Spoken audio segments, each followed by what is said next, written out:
Hi, everybody. Hi, hi. Hi. Hi, everyone. Hello. Hello, Mr. Obama. Hello. Hello. Whoa, I didn't know I changed my name. Hello, Mario. I didn't know you. Hello, Mario. Yeah, Oh my god, you're name to Mook Mook. now. That's crazy.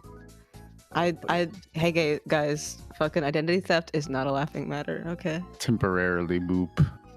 Where is it? I'm just There we Mook-ish. There you go. Yippee! Wait, now I'm you go back. again. Yippee! Though that does technically have to change as well at some point, but that's all right. It's not pressing. True. So you Everybody can want still call me Carol. so you want me to change it to Chimera next time? Yeah, I just don't care. But you know, Okay. if it's an option, yes. Okay. Then the next stream will be changed to Do Chimera. it, Buns. Do it. Oh, I'm doing it. Pun's dead naming streamer. He's well known for it. What do you mean? What do you mean? He's just a menace in our society. Classic dead namer puns. No. At it again. Okay, it's hard sometimes. It's hard. No, it's fine. It's just a rebrand. It's not that big of a deal. But Yeah, no, I know. I was thinking back to like when Rose changed her name. I messed it up a few times. I think all of us on Puns of Hell messed it up a couple times, at least, just I because think it's like probably just because like the familiarity. You know, it's like, oh shit, my autofill in my brain, I have to like stop my autofill. Exactly. It was literally like the autofill that would do it. It was not thinking me that would do it. It was just the autofill would just fill in Rose's dead name. And I'd be like, dang it, I'm sorry, Rose, I'm sorry. So I mean, it is listen. a dead namer. Whom amongst us wouldn't have changed our usernames and names and Not Yeah. once. Never. although I'm still in a phase of like my old username. I don't have dysphoria about my old username. I'm not like I changed my like Twitch and VRChat username and like brand a week before I went to TwitchCon. And so everyone is introducing me as Melanie because it's my name. And then I'd have to look people in the eyes and be like, "Hi, I'm Nia Gosling. Actually, that was my name before. If you remember me first, Nia Gosling." Just prostrating myself, be like, you do know me. You had an unfortunate timing on my rebrand." The unfortunate rebrand timing. Yeah. Speaking of which, do we have time to yap? Because I have shit to share. You bet we do. Yeah, go Speaking for of it. Puns, not All right. authoritatively. Because No, we because do. speaking of it's all rebranding, and I've been thinking about going back to streaming at some point. Well, that's gonna be put on hold for a little bit longer, obviously. But so I'm getting into speed running. Ooh. Yes, I've been quintessential trans experience. I know that's crazy, right? Because like I started watching GDQ, right? And I'm like, this is a very like trans inclusive space. Every speedrunner is trans. Okay, gotcha. Okay, so this is gotcha. That's why. Yeah. So I've been watching a lot, and what got me into it first was a Balatro speedrun, and I was like, that's crazy that people's brains work that quick, because I don't think mine ever could. But I watched oddly enough, I watched an Animal Crossing speedrun, and I was like, I think I could get into like chill speedrunning. You know how, because like some speedrunning is about like memorizing like 1,000 things you gotta do in about 30 minutes. But then some other speedrunning is just like knowing the tech and then just applying it throughout, you know, like, okay, I know these like 5 things and I just need to keep those 5 things in mind and then I'll do it. And that seems like what a lot of the Animal Crossing speedruns are, where it's like, remember these 5 things, and I can even have those 5 things printed out. I don't have to memorize them. Isn't that crazy? So yeah, I've been getting really into speedrunning. I've watched basically all of 2006 GDQ content, all of 2005 GDQ content. I think I'm dipping into a little bit of 2004. So yeah, I mean, maybe if I do get to go back to streaming, maybe I'll, maybe try some speedrunning. I don't know. Ooh. I don't know, but it seems tempting to maybe try some speedrunning. What game would you try speedrunning? Do you have any plans picked out? Yeah, I mean, like I said, Animal Crossing did catch my eye, so I might try and look into like the different runs of Animal Crossing. But from what I saw, because like basically every speedrunner in the world wants more people to be speedrunning. So I mean, so many people repeated of like just pick a game that you like and just learn to do it quick, which seems so like brain like oh no duh, but like yeah, I guess maybe I looked through my Steam library yesterday, and I don't know. I'm like tempted by like Final Fantasy, but that seems like it's maybe a little too complicated for me to start with. Though I've seen people who are like, oh yeah, Dark Souls was like my first speedrun. I'm like, that is crazy. So yeah, I don't know, but I think I might just pick something chill like Animal Crossing, because that seems like very low stakes. It's already, I mean, I've played every Animal Crossing game, so it's something I'm very familiar with. So that might be something that's good for me to start with. But yeah, we'll see. I'm kind of tempted by some of the retro games, like Paper Mario would be fun to do, because that's another game where I kind of know it already inside and out. Like those old, because I'm already like a nostalgia gamer anyway. Like the types of games that I stream are like just games that I grew up with. I streamed like Spyro, I streamed Sly Cooper, I streamed Paper Mario, shit like that. So I probably just will go with like yeah, something I'm already kind of familiar with. Oh yeah. Ooh, you know what I would do if I were a speedrunner and didn't have my arm problems? I would speed run. There was this Centipede game that released in like 2000, I think. And it's like the classic Centipede kind of, but it's like 3D, and there is like some like platforming stuff involved in it. Like there are levels and there are multiple parts where you fight like the centipedes and whatever. But there's multiple worlds. There's like a green world. There's like an icy world and a lava world and stuff like that. It's like super duper niche, and I figure that like there can't be that many people speedrunning it, right? Yeah, that's just something I thought about when I was thinking about like, oh, what game would I want to go to speedrun? I'm like thinking, well, what games are niche that aren't like super overpopulated? But then I also thought, well, that's kind of like a bad attitude to have going in for like for my purposes. Not saying that that's a bad attitude for anybody to have, but for me, I'm like thinking that I need to be able to have like a notable record to begin with is, I think, a little bit too overachieving for what I want out of it. It's kind of just more like of a hobby. So like I really shouldn't think about like, oh, what game can I get onto the leaderboards with? It's more of just like, what would I actually enjoy doing? But I totally get what you mean, where it's like, yeah, like this is a niche game that you enjoy doing, and as a bonus, like not a lot of people would be doing it anyway, so like it would be pretty interesting to see.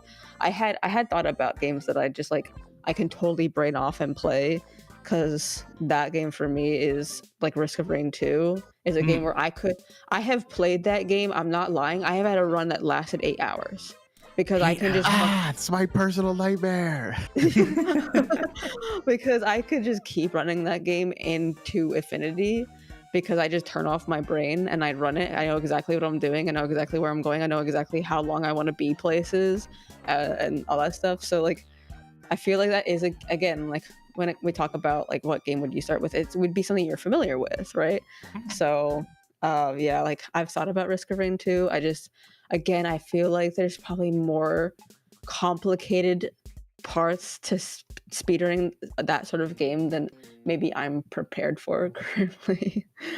So, but yeah, that would sound like a cool game to do, like just something that is simple, because then, well, it can't possibly be too much complicated to do. You just kind of have to play the game as good as you can play it, basically. Mhm. It would be something that would be easy, just like, okay, I'm just gonna sit down, I'm gonna learn to play Centipede as best as I possibly can. That to me, that's appealing. That would be something fun to do. Yeah.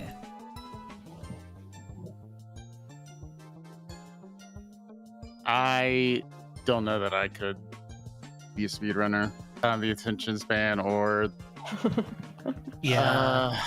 and not just the attention span, like the amount of games I've ever completed, period, is too low. It's simply too low. A lot of those classic games from like childhood and stuff are like, oh, I'm thinking about them. It's like, okay, but I've never completed any of them really, Yeah. like with a few exceptions. I mean, like, you know, some of the like Zelda games, for instance, but like, Yeah, I have a lot of single player games that like I could speedrun, but the problem is I'm trying to think of ones that I've replayed, and there's only like been a handful of them that like I've replayed and like have enough knowledge and desire to go back and play them again and again and again and again and again in order to do a speedrun of them, and there just aren't that many. Yeah, it's interesting. I do think, yeah, it definitely takes a certain type of brain to even want to do it in the first place. yeah. I mean, I see people who are like, oh yeah, so I put in like 800 hours into Silent Hill, and so I know, like, I would never, I couldn't do. I don't think I could fucking just sit down and like for 800 hours, day in and day out, just like learn a game like back to front, inside and out, up, you know, over and over and over. Like, to me, that seems like crazy. Also, high pace, good to see you. Yeah, that seems like holy moly, but that's why I kind of want to start with something like baby steps, where it's like, okay, this run will last like an hour, this run will last like 30 minutes, you know, that sort of thing, like things that are more achievable. Like, I know in Island Zero. Wait, baby steps the game or like figuratively? no, sorry, baby steps as in like taking small steps and achieving. Okay. something. I bought the game Baby Steps and never played it. I did not even know there was a game called Baby Steps. That's crazy. But like, I've seen people who are like I watched this like Cooper speedrun, and it's just a chapter. It's just a single chapter in the game, Sly Cooper 2. Like, it's not like, so that seems like it's an easy bite to take off of it if it's something that's interesting. But I totally get, like, if you're the type of brain that does not want to focus that hard on anything ever, that would be, I get you, like, that would be your nightmare. That would be your nightmare, to be like, oh my god, I'm trapped in this hell where I'm just, you know, doing this one thing. Yeah, I get it. But I think it's crazy because, like, I have ADHD and autism, so I feel like my brain's constantly fighting whether it wants to zone out for like 10 hours or if it wants to do something different every 5 minutes. Like, Just to lock the fuck in. Yeah. Mhm. Like, my brain is like, it could go either way. So it's like, if it captures my interest, 10 hours. If it doesn't really, I have to change it every 5 minutes. Yeah, that's me with factory games. When I play a factory game, I can like lock in and play that for like, that's why I play them so long on stream, because I just lock in and I can just play that for hours on end. No, that's like my favorite part of watching you do those games, because they're almost the more fun to chat in, because I can just ramble to myself, and I know you're not gonna read it, and like, you're only gonna read chat like every 20 minutes because you're gonna lock in, zone out, not forget that you're streaming, forget that you have chat to interact with, then come back into something like completely different. So those are like my favorite streams. So I'm just like, damn, this boy is locked in. This boy's having a good time. I'm trying to get better at that though. I'm trying to get better at that, about like trying to talk more during the factory game streams, because I feel like I'm not being an entertaining streamer, because I'm just like, okay, I'm gonna do this thing, then I'm gonna build this thing, I'm gonna do this thing, oh man, I gotta make some more of this and stuff. I would actually argue like that's the strong part of being a variety streamer, because you do have streams in which you're really like chat interactive and whatever, and I think the charm of your factory streams are that it's a more chill, slow paced something where people don't have to feel pressure to like interact with or whatever. They can just like zone out to as well. Like because they can like, because you're enjoying yourself and you're just kind of locked in, it's like, okay, audience, now you also can like lock into something and have this on the side or whatever. Like, Yeah. I think it's like part of the, I don't know, it's up to you because it's your streams and you get to decide how you feel about them and what you want to, you know, accomplish with your streams. But I would say like as a viewer of those streams, which I do miss having tuning into those streams, because those are always, they are my highlight, because those are like the chill, like low stakes, and not in a bad way, but low energy streams where it's like, okay, I don't have to like engage with this at a certain level. Like we can just like all chill out and like check in every 10 minutes or every 20 minutes or whatever and like discuss what's going on, and then we can all like zone back out and kind of just enjoy like the chill quiet stream, you know. So I mean, like I said, it's up to you to feel, but just as a viewer of those streams, that's why I enjoy them personally. Thanks for the feedback, Go. Yeah, no worries. Yeah, I'm just kind of glad that people like that the streams are comfy for people and stuff. But I just keep thinking of like, oh, could I be doing more, because like it feels like I'm not doing my job as an entertainer, I guess, because like I know that like my streams are supposed to be like comfy and chill, but like even in like comfy and chill streams, like the streamer still like talks to chat or like has like some kind of like conversation where like they will bring up stuff while playing the game, or they'll have like conversation topics. Like I don't bring up conversation topics while in like the recent factory game streams because I've just been so locked in, right? But I feel like you are explaining like what you're doing as you're playing, so like that's another like, you are filling the air. You're not just being silent most of the time. Like there are maybe some times when you're like a little bit quiet, but most of the time you're kind of just like explaining what you're doing or just talking about like the functionality of the game or whatever. So I don't know, I think it's, like I said, I totally get it, because like streamer brain is going to be, oh, I'm not doing good enough job, chat is quiet, chat is slow, I'm not doing my job, but like you have to kind of I get why, because like Twitch algorithm is based off of how many people are talking in your chat and how frequently. Yeah, I get that, and so that sucks, because that's kind of like punishing streamers who are cultivating an environment in which that's not like the point, is to have like a bunch of people chatting all the time really fast and being super hype. Like it is kind of punish those like chiller streams where it's like, no, just put this on the side of your screen, you do like your chill out fun thing, I'll do mine, and we'll just like kind of parallel play here, you know. Like it kind of punishes that sort of style of stream. So like I totally get that streamer brain of like, my chat numbers were down, not a lot of people are seems to be engaging with this, but like that's kind of just like the algorithm is working against maybe what's best for your stream, actually, you know? Yeah, maybe. I see what you're saying. Hi, Jervy. Hi, Greasy. Hi. Hi, Greasy. You're gay. You're gay. You're gay. Oh boy, is he. True. Yeah, he's back. I'm back.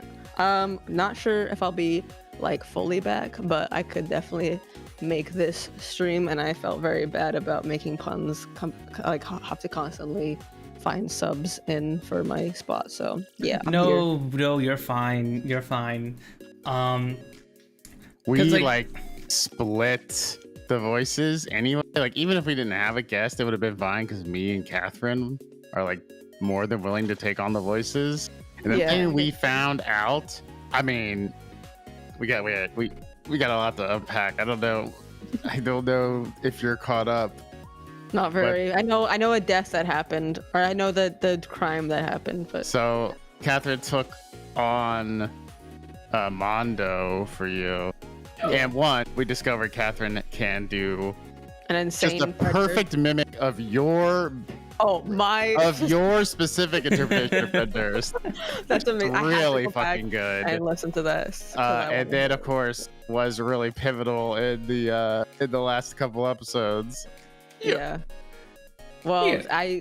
I am very grateful for you guys picking up the slack, and also completely unrelated. But Jarvie, if you have a free couch, do you want a freakazoid crashing on it, just asking for a friend?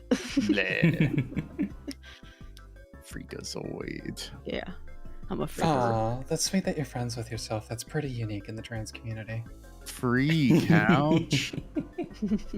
Free. Alex and that. I will say Puns has been an excellent friend. Literally the second shit went down, Puns was like, I got a couch. I was like, Yep. chill.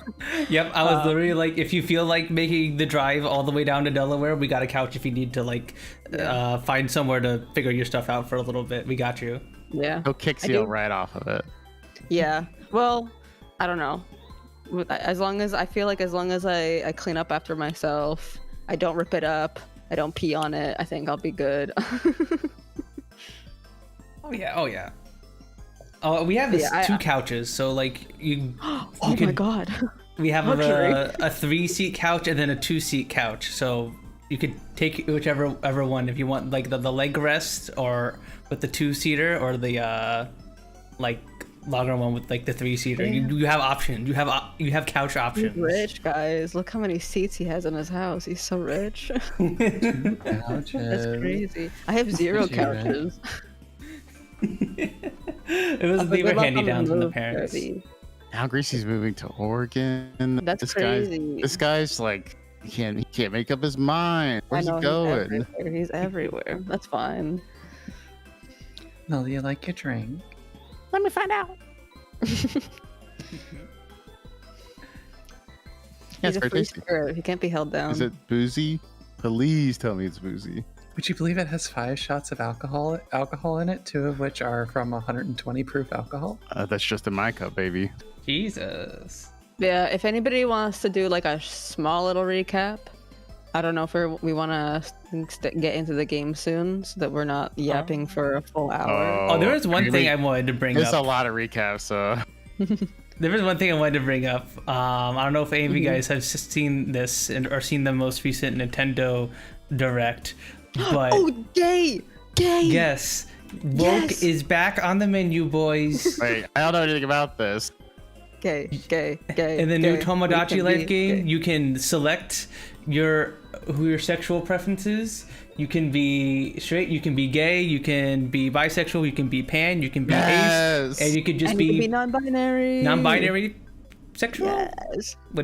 What's the word for that? No, sorry, but your gender can be non-binary. You can be man, you can be woman, Pro- and you can also be Probably non-binary. asexual or demisexual or something codes for the sex component, but or the sexuality component.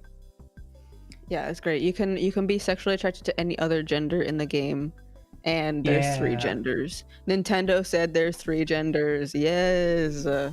Yes. Well, I should Yeah. say 3 umbrellas to gender. We should say 3 umbrellas to gender. Yeah, I'm petitioning Nintendo to get start fleshing this out. I need a flowchart. Yeah, I need Wants like a slider bar. We're yes, I breaking was the gonna say binary. a gender slider. Mhm, Yes. mhm. Vogtendo is the top comment. That's funny. Woke Tendo era starting off good. Wait, so you're picking what represents you, or you're picking your dating preference? You can You're pick picking your dating preference. in this screenshot. You're picking your dating preference, so you can. So you can pick one, more than one, or none. So yes, Yeah. you can be asexual, you can be pansexual, you can be bisexual, or you can be gay, or you can you can't I would be love You can't to be straight. I would love to be the whoever was tasked at Nintendo for distinguishing between bisexuality and pansexuality. They're just sweating bullets at their desk, like, How do I do I have to end the discourse. It's my decision. Hey, you guys want to temporarily just fucking feed into that discourse? Because I have never understood the discourse. To me, the difference has made complete sense to me. So bisexuality is being sexually attracted, in my opinion, here we go, my opinion. It's your best. Bisexuality is the sexual attraction to the gender that you yourself identify with and other genders, right? So it can be one other gender, it can be two other genders, it can be all other genders, whatever. Pansexuality is a sexual attraction that's not based on gender or sex at all. To me, that has always been the difference. Yes. Because that's how I identify my pansexuality, is that I just don't give a shit. I don't care what your gender is. I don't care about what your sex is. It has nothing to do with my sexual attraction. Whereas like with bisexuality, people who are bisexual, that their physical attraction does have to do with that. It's just that they have that range of attraction. I mean, that I think that is the classical understanding. My thing is like, I don't know, I was dating for 10 years with like in my profile was always bi pan, because when I was like 25, 30 years ago, 300 years ago, you know, bisexuality still meant, and it still does, it still truly does, it does not necessarily mean two. Like, that is what the bimodal, that's like what the understanding of like the literal language means. That's not what the intent of like the queer community was.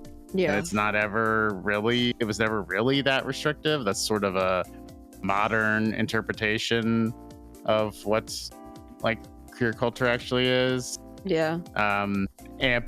But because of that, I would say bi pan, because like I also did identify as pansexual, and truly it was like I am attracted to all forms of things, any gender, you know, binary or otherwise. Like, I don't think that disqualifies bisexuality from also being that, but it sure makes it so that I don't have to talk about that distinguishment every time I like, you know, go on a date with someone who's non-binary, or maybe someone who's like trans and who does distinguish between those differences and is like prodding about it, or you know, also it's worth it to sniff out the people who do care for some reason. You're like, you care an awful lot about distinguishing these two.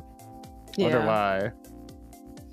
Yeah, I feel like maybe my understanding of it and my checkout of the discourse, because I don't pay attention much to those levels of discourse, because I hate having infighting in the queer community.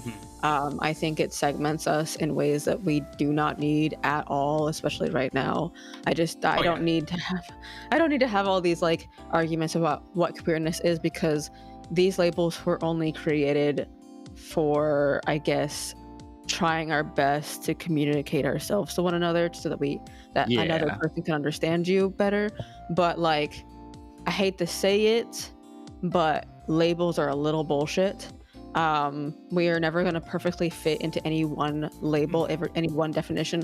What is a definition for one person will never be the same as somebody else, because our personal identities, how we identified with ourselves, our bodies, our feelings, all that is always going to be so intensely personal that a single label cannot entirely encompass one person. And I feel like inventing labels has in some way been a huge detriment to the queer community, because now we're fighting who deserves to be called those labels and what behavior you must have to act in order to be able to call yourself those certain labels. I've heard so many stories of queer people who are afraid to be fully themselves as a queer person, because the label that they identified with and felt safe with isn't the bog standard definition. Like, how they behave under that label is not the bog standards definition, so they're told, oh well, then you're not this label. You know, it's the same. It's like the earliest time I feel like we've had that is when bisexual people will marry into like a quote unquote heterosexual coupling. So like a cis woman will marry a cis man, and we're like, oh well, that person's no longer bisexual because they married us, into like heterosexuality. That is like I think the beginning seed of like, oh well, that's not bisexuality because blah, blah, blah. Classic like, bisexual erasure. Yeah, exactly. Like that's where I feel like was like the first thing that we found, and now we're just like, oh, can like trans men be lesbians, and can cis men be lesbians, and Oh, that's a good one. That's a good discourse too. Yeah. So, and I just feel like we don't need this. We really don't. Yeah. Hey, guess what? You're queer. At the end of the day, you're queer. Hey, Yeah. you're queer. I screaming from my truck as I drive down. Hey, Yeah. you're queer. And queerness is to me, to the definition of queerness is when you as a person are fully living authentically as yourself, no matter what that means, because I do not think queerness is unnatural. I do not think queerness is like an othering. I do not think queerness is a minority. I think a majority of people are queer. I just think that there's a huge amount of people who aren't ready to explore themselves in that way and open themselves out from like the standard rules set by society of like what a normal, quote unquote, I'm using huge quotations on a lot of these words, by the way, but what a normal person is. So I feel like the label discourse only comes from the fact that we are not accepting that as human beings, we are far more complex than these labels were ever like encompass. I used to feel shame for the fact that I had like so many labels I could put on myself. I'm like, well, I'm a trans masc, agendered, pan-demi person, and like I was like, oh, that's such a mouthful. I'm the person these, like fucking like conservatives hate because I have all these labels or whatever. But you ADHD. Yeah, ADHD, autistic, all that shit. So I used to have so much shame carried with carrying so many like labels, but then I realized that's only because I'm trying to boil down this like really complex experience that I live in with like 5 words. And so how are you supposed to do that? And you can't always do that. It's hard. Yeah. Yeah, and these days they make you take a certification, a test. I had to get, Yeah, you have to get licensed. federal approval to be a puppy girl. Yeah. I had to get a license For your leash, Yeah, she also Great. had to get a registered owner, and I also had to register to be an owner. It was really difficult. You I have had to to pay change- that licensing fee, and it's just you have to. And you have to change up it my every year. name. I had to change my name because specifically everyone was like, "Nah," and guys, like, that's a cat girl name. You can't be a puppy But you're girl. a cat too. I guess. Then now we're getting back into biped discourse. The puppy girl, cat girl, puppy cat discourse. Yeah. So you hate waffles? So Yeah. you hate waffles? Yeah, can't believe you'd say all that. I can't believe you, Mel. What the heck? Can't believe you clearly intended all of this that I'm gonna put onto you, because that's actually how I feel. Oh, I can't believe I'm projecting so hard on you right now. no. I'm gonna lose my certification. But anyway, you're all queer. True. Yippee! Looking at the audience knowingly. Yeah, I know what you are. I know what you There's- are. There's longingly at the audience. I know what you are. Yeah. And this is the place where all queer people are welcome, and we can hang out and read goofy visual novels together. And know watch what me play you Factor are. games. Click that like and subscribe button. Did you guys miss me yapping for like an hour? Subscribe about to Tier 3. nonsense? Yeah. Yes. Yeah, we need to diversify the yapping. Yeah. It can't just Okay. be You gotta me. Look, somebody has to fill the air for my silence. You gotta get your manic yapper in here sometimes. It can't be just me or Rose. Yeah. Rose is also a manic yapper, but she's on a trip, so she hasn't been here to yap. Yeah, it's terrible when me and Rose are in the same room because it's almost unstoppable. I mean, it's like when you get a dog, so that you get a second dog, so it keeps your first dog company. Oh, you Mhm. call me a dog? It's perfect. Yeah, I want to be a dog. Cute. Well, you better start the certification now. It's a long Oh and god, rigorous yeah, process. Yeah. You gotta make a lot yeah. of phone calls.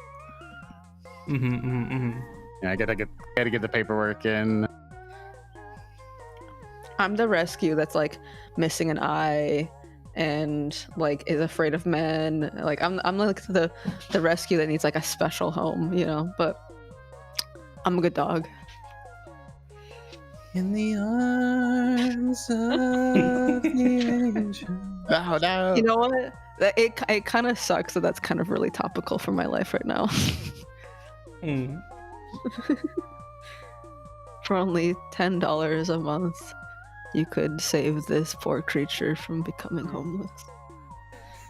It's this little pad of a bunch of Being put art down. of Gao crying.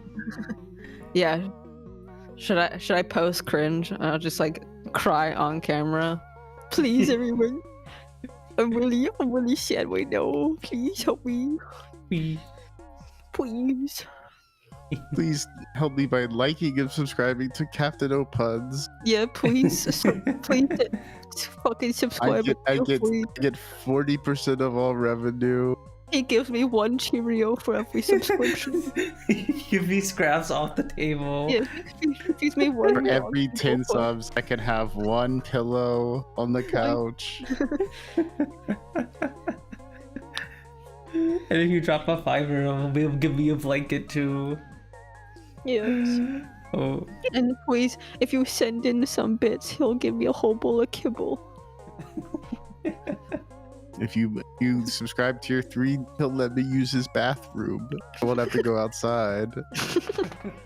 I get my own special potty by the couch.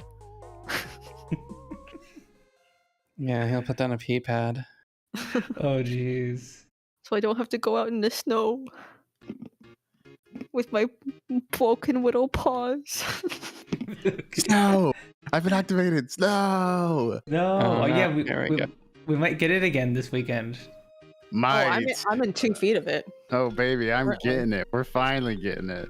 Oh yeah, we're getting railed by I it. mean, there's sleet on the ground. There's ice and sleet on the ground here, but it was never snow. And now we're getting like, I don't want to jinx it. I don't want to say totals, but it's a lot. It's the most I've seen in the great state of North Carolina in my adult lifetime. I mean it, by the way. I'm fully in 2 feet of snow. It's fun. Never been in 2 feet of snow. I don't think. I'm He taking doesn't off. know what snow is. He doesn't know what. Yeah. You know what? I'm not gonna say anything. Hmm? Nothing. I was actually way too danked by what you said because I was opening up Danganronpa, so I had the music blast at me at full volume during much. Danganronpa. I was gonna make an inches joke, but then I realized that's way too many inches to be funny. So True, 10 inches would be a lot. Maybe for you. Oh. Listen, Yeah. listen. Yeah, Mo. Yeah. Some of us, no, 2 feet every now and then is. Huh? Woman, I don't think you've ever taken 2 feet. I think that's bigger than the world record. Is it the world record like 14 or Oh, something? she's talking about World record. toys. Hold on, Oh. I finally found my. You're getting in the speed run. I'll break some records. You know what? That's finally I found my niche. Oh. I'm just pulling up the record books.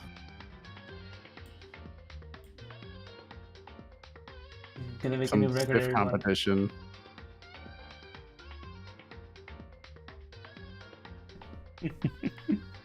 All right. Speaking of competition, we should probably play Danganronpa because it's like 9 o'clock and we've been yapping for like almost an hour. Danganronpa.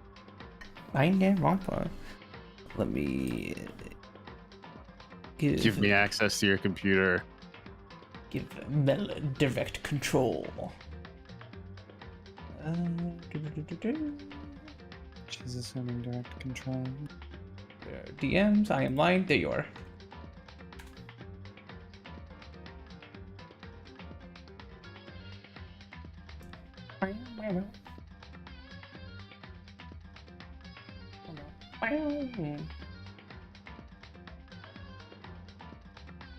It's been so long since I yapped. I just yapped so long that I made myself dizzy.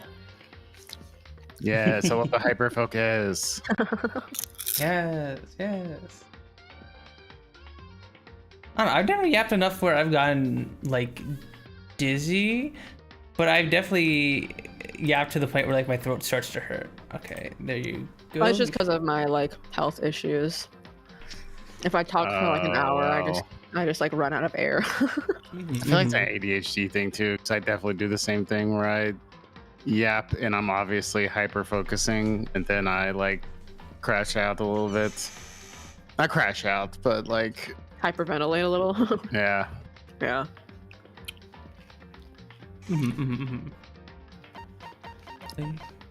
Yeah, alright, let's load back into Danganronpa. I feel like we should give a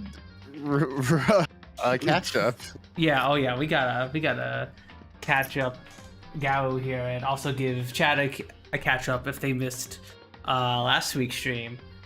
So I always was telling Gao a little bit about this before stream started. Chihiro was murdered by Mondo, and we got through the class trial and learned some secrets about both of them. Chihiro, who we thought was a girl, is actually a boy and was killed by Mondo when he asked Mondo to exercise with him so he could become stronger and get past his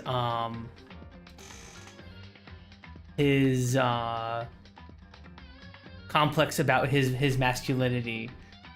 And in like a fit of like jealousy or envy and rage, Mondo killed him right then and there in the boys' locker room. And then Mondo kind of hastily try and move Chihiro's body, and then for some reason Byakuya made the crime more complicated by Literally just wanted to make it more interesting by complicating the scene to implicate what's her name? Toko, who we learn is Genocide Jack. Yes, Actually, Genocide Jill. the murderous feed Genocide Jill. I had a feeling.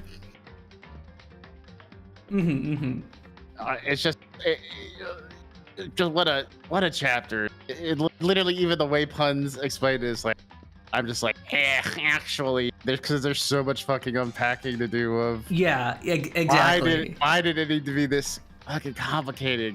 Could every chapter be this dense with bullshit? I don't know. Like, the entire time we're like, okay, Soto is being set up. Obviously, it's Byakuya. Clearly, everyone, like, not everyone, the protagonist thinks that all the evidence supports it. And then, like, there's like one way you could have found out, like, not found out, but like one piece of evidence, which was just like someone referring to another person. It was Mondo referring to Chihiro as the dude. Chihiro as dude. So just very easily overlookable Well, compared to everything else. And then it all that comes out in the trial. Well, and once we discovered revealed that Chihiro died in the men's locker room, it could have been done via process of elimination, I think. Because then even if Mondo didn't say that, I guess all the boys could just say what they did that night, and maybe then they could kind of like eliminate it down to Mondo, maybe. But obviously we don't. That's just, I guess. But there's so much to unpack, including just like I mean, we talked about it at the end of the last stream of Yeah. Chiharu's. I'm already forgetting their name. Chiharu. Chiharu. You got it. You got this. You got this. About like, you know, they all refer to her as her, then suddenly they stop and switch back Yeah. because they think maybe that's what's like. It doesn't seem malicious, but like at the same time, it's like stated factually, but then not. And it's not even really clear to us that they want to be known as that, just that they see themselves as weak and that they are the way they are because they can't grapple with their strength or their perceived lack thereof. Yeah, I really want to go back. Mondo's like envy is envy for how strong they are in confronting it. Not it's just so it's like, okay, this is weird and a little complicated, but not as bad as it could be in the sense of like Japanese media at this time, how bad this could have been handled. Like, Oh yeah, you know, it's very strange. Because I think Gao has played Persona 4, and he knows how sometimes how bad games of this era could treat queerness. Kanji, like entirely Kanji's entire thing. Yeah. Yeah. Poor Kanji gets like made.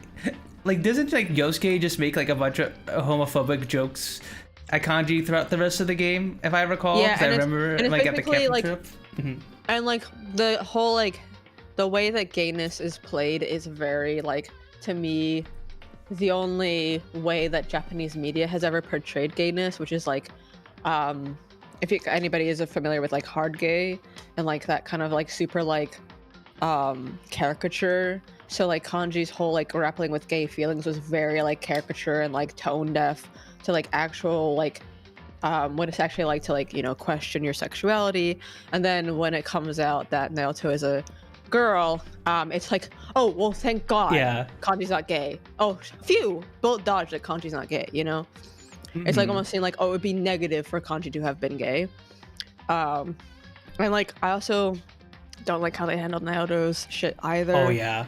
But yeah, so I'm really curious to go back because I have, just hearing that, I have my own thoughts, but I kind of feel like it's way more nuanced than just like that. So I really want to go back and see. Yeah. Because like, go back and get the full context. My initial thing is like, well, Chiharu sounds like Chiharu wanted to be masculine, just didn't feel like they had a right to their own masculinity. So like to me that feels like, well, then they wanted to be masked, but like wanting to be masked is not the same as wanting to be a man. Like you can be like a mess, you know. So like I see how it can be complicated, which is why I want to go back and watch it. But yeah, but is that why? Okay, so like in the beginning, when everybody was getting introduced and Chiharu was like, oh, we went to school together too. I can't remember the fucking main character's name, but that he said he didn't recognize Chiharu. Is that because when they were in school, Chiharu was a boy in a boy uniform? And that's why he didn't recognize Chiharu? It's certainly possible because there's a couple other things that are early on in the game that they say, and it's referenced later, like not like only getting along with the guys, or like only communicating to the ultimate men in the school. Yeah. And there was something else too I talked about last time, but it was like another thing that was referenced. Yeah. Well, it's definitely something I want to, because it seems like the whole case was complicated. It seems like Byaku was fine with like condemning himself to death, possibly just to fuck with people. So, yeah, that's interesting. He's insane. I fucking hate that guy. Yeah, he's like Nepo baby to the extreme. We had Lazy Moop on, and Moop is a big Byakuya fan. She's a big Byakuya stan. Yeah, because the thing is like, I at one point in my real life, I grew up temporarily. Okay. I moved to a place, I should say, and I lived there temporarily. That there was a high there's a high population of extremely rich people, and I remember thinking about how like other groups of people are demonized quite often, but rich people truly, if you grow up in a certain bracket of wealth, you truly do not think that the world is anything but made for you, and that nothing can harm you and nothing can touch you, and you can do anything and have no consequences to it. Like I lived with those people like fully in real life. So Byaku, or Byaku, whatever's Byakuya, he just Byakuya. reminds me of those people. So like it was really grating to me because I hate those people.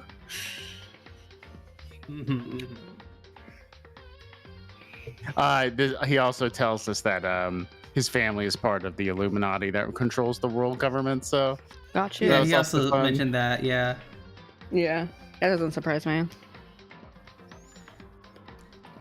Yeah, he just casually dropped that. I finally let us into like the archive room, that room he's been blocking in the library. I think you were around for that. Yeah, I remember the archive room. Yeah, I remember him shutting himself off there. Yeah. There's like a secret room in there that like he wouldn't let us in, and there's all sorts of like secret government records and like cold cases and stuff apparently. And he was just looking at those the whole time. stuff that's available to this high school because this high school is part of the elite, like, ruling class that controls the government is what this explained to us. Like, oh well, yeah, this high school is the best of the best, so obviously they're all rich people and part of high society, and they can access things that only top level police investigators could otherwise access. And Byakuya knows this because his family are part of that whole thing, and he's continues to be a head scratcher. Yeah. Oh well, perhaps we will learn more about Hope's Peak in this chapter, because we're gonna, assuming it's like the last chapter, we're gonna be able to explore more of the school now. One thing I have to tell Gao, there's a like, if you go back and watch, especially the last session, we had like, I would say our first category frog in the chat. Oh yeah. And they're actually pretty great. Shout out Mondo is a butter boy if you're out there. If you're still listening, Mondo is a butter boy. You're awesome. I feel like Mondo is a butter boy probably tuning out when it's no longer Mondo time. So Yeah. Maybe. We had like crazy viewership on the last Danganronpa stream. We had like I had a peak view count of five viewers on the YouTube stream, which is the highest I've ever gotten on YouTube. It's literally the highest I've gotten. I'm not sure what I did differently, because the impressions on the click-through rate on also the just a long bad. stream. Oh yeah, that too. But yeah, no, we had an average viewership of 3 and then a peak of 5. It was pretty nutty. I mean, the Twitch stream also did pretty well numbers wise as well too. So like, it was a very, very fun stream and did very Thanks good. to you, numbers-wise. the viewers. Thanks to you, chat.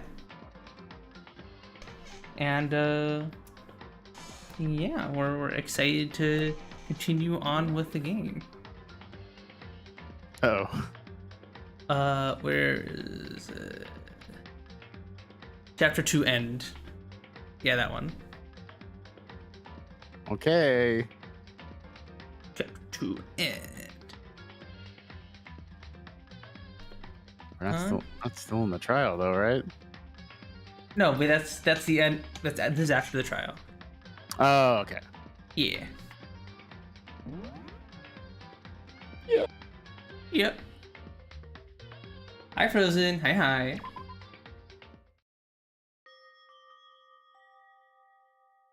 Dot. I assume this is Makoto. Sniff. Oh no, never Not mind. Makoto. This is Aoi. This is Aoi. Upon further investigation, I realized this, but this is not how we've really viewed her until now. Yeah. I love fan service. Anyway, I know I shouldn't cry, but I've had enough. I can't take it anymore. Getting out of here anytime soon, it's impossible. I can't let myself think about how much I want to get out of here. If I keep thinking like that, I might decide to...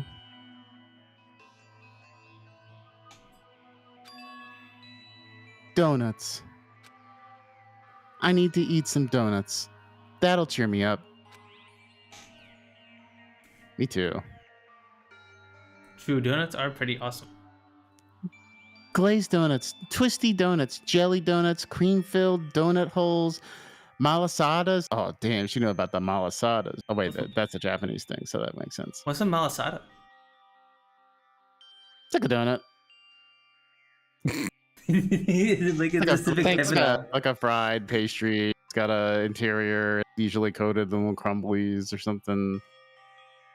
Well, I'm gonna be vague about it because I don't know what the real distinguishing factors are. So, oh, it's got a Portuguese fried donuts. They have a crispy exterior and a fluffy, eggy interior, typically rolled in sugar and cinnamon. That's what I've only Google ever had says. them at like Japanese bakeries for some reason. So, Huh. Oh, hi Cynthia. Hi. Donuts are especially glazed, cream filled.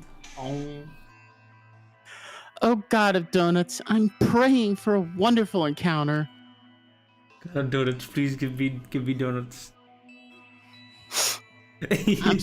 I'm sorry.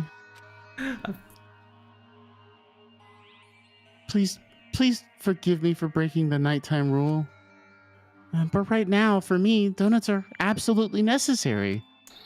Interesting, they for some reason used a screenshot of the background in this instead of just rendering the That is funny.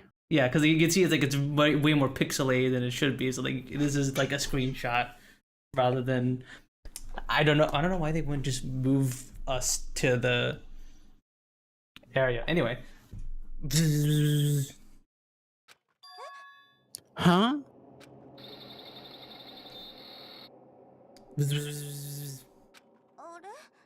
What's that sound?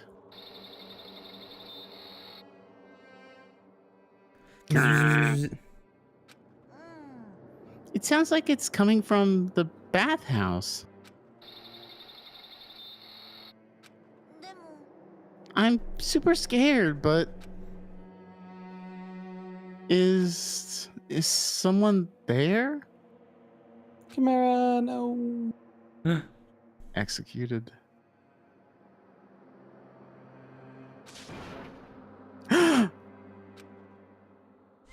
What the fuck? Ah! It's a ghost. The fuck was that? Chapter 3: A Next Generation Legend. Stand tall, galactic hero. Oh no. Or of the Green Goblin. Also, yeah, Gao had to dip, so we shall be continuing without him. The morning after the conclusion of the second class trial, everyone met up in the dining hall, just like always. And I expected it to start like any other day. That's what I expected, but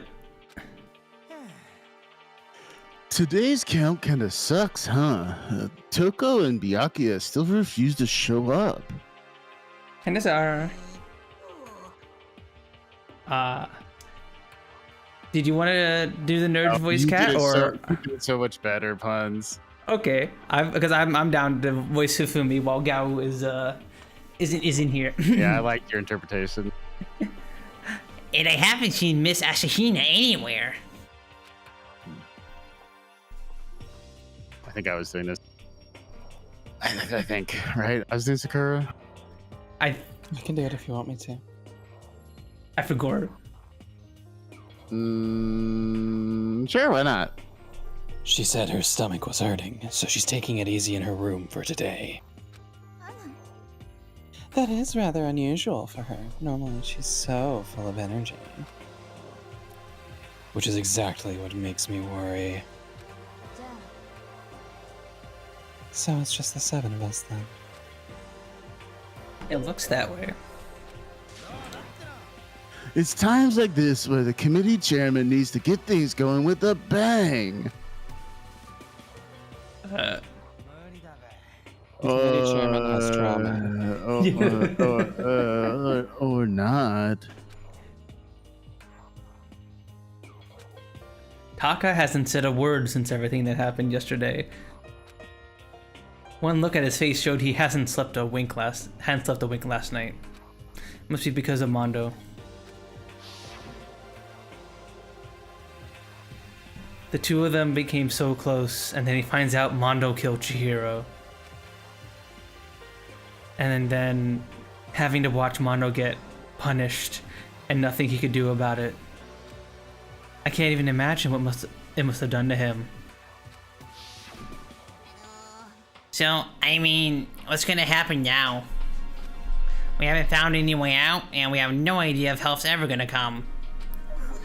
Now I'm all depressed just thinking about it. We simply have to make the best of things, do our best to get along, and live here together in peace. Forget about the outside world and accept this new life. That's the only hope we have now. What? To live here forever? Here we have every convenience. We have food, clothes, our every need is seen to. Why are you dissatisfied? In fact, let me ask you this. What is it about the outside world that you so long for? Competition, discrimination, victimization, and violence. As society grows, so does its perversion. In which case, our current situation is not... Demon Angel Star, pretty pudgy princess. Huh? Meggy, the drill shop owner, the bunny-eared Amazon, cat girl, dog boy, Robo Justice, the Galactic King. Genshin? Are these Genshin characters? Yes. And what I mean is there's no 2D here. What do you mean? We're all 2D. The mastermind put such base desire to their advantage, bending you to their will. Okay, well, anyway, since Taka's like catatonic, as the oldest one here, I'm officially stepping up to take the lead. So, we're all gonna work together and spend the rest of the day searching the school. Searching? Well, I mean, since the class trial is over and all. There should be new places for us to investigate. Yeah, that's the ticket. Maybe we'll find some kind of clue this time. Then once we're done eating, let's split up and begin looking. Do you have any problem with that, Celeste? Well, there may well be a discovery waiting for us, which may further enrich our life here. No, the point is to look for clues. And just as we were starting to come together, she barged in and ruined the conversation. I'm doing this one too, aren't I? Maybe I should have let her with Mel. Okay, I'll take it next time. You called for me, and so I appear. Genocide. Ah, nobody called for you. What the? How come it's Genocide Jill and not Toko? God, this place is just amazing. Finally, a place I can just be my murderous self. Which is why I've decided to stop holding back and spread my wings. No more hiding in a cave for me. Plus, I have another battle to fight. The whole killer with a split personality thing is so overdone. I gotta destroy that stereotype. I'll fight all day, all night to murder those totally slanderous cliches. But you are a killer with a split personality. Yeah, if she were here, my chance of survival would go up at least 10%. Come on, you gotta back me up here. Even the biggest stars need the little people to hold them up.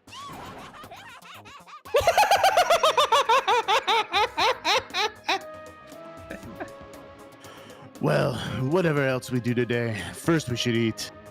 We can't do anything on an empty stomach. You're right. Let's hurry up and eat so we can start our investigation. Get away from Genocide Jill. Kat, you are so good at that laugh. Holy.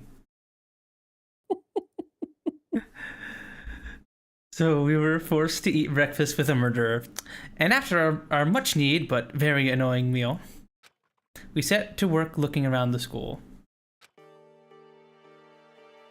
Honestly, wild to hold any pity for Mondo, but remember they had that whole manly bonding experience in the sauna fab, so they were like bros.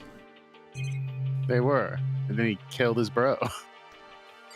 True. No, he killed Chihiro, not his He killed- bro. Chihiro's Yeah, also his bro. I guess that's According to him, he made a manly promise. I guess that's true, and I guess Yeah. that's the criterion.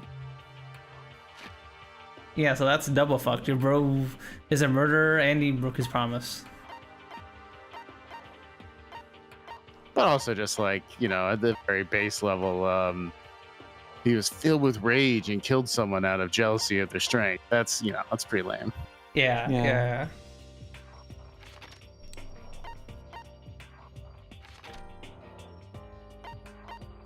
Oh, I spy someone to talk to.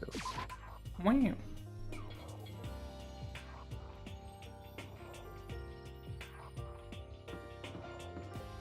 Oh, hello.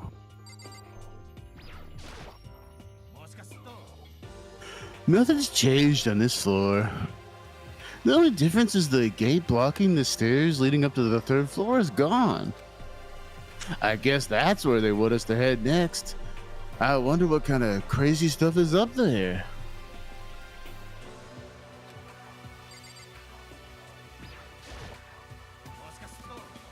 Okay, wow. Yeah. Can't remember if talking to people more than once actually does anything. I do not believe it does. Yeah, you spawned at the stairs that go up to the third floor, but for some reason it spawned you in like looking away from them.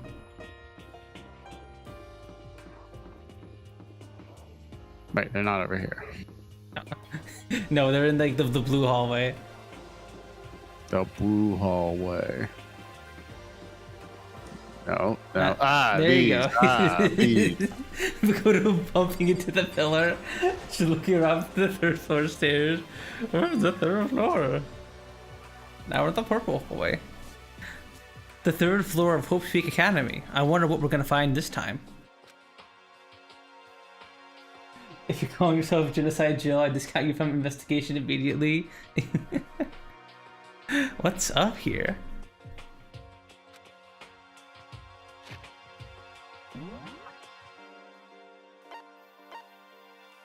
I'm spoiling it. I'm spoiling it. I'm spoiling it. I'm spoiling it.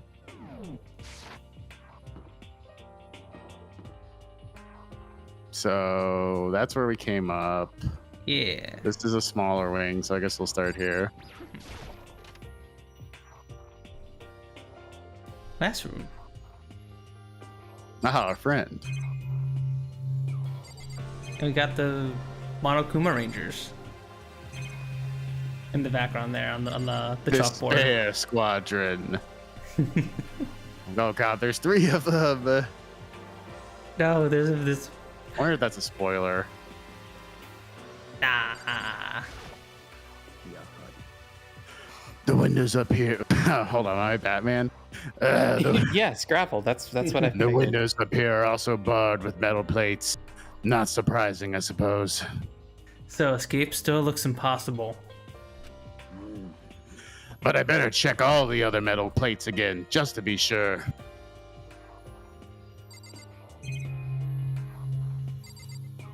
Do you want me to check them for you? Just like everywhere else, the window in this classroom are blocked off with pieces of metal. No, I checked. Nope.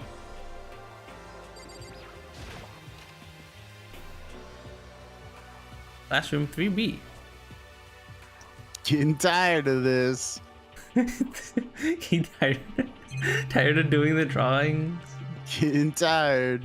Okay, well, this classroom's done nothing. That's just the 2 down here, okay. Rec room.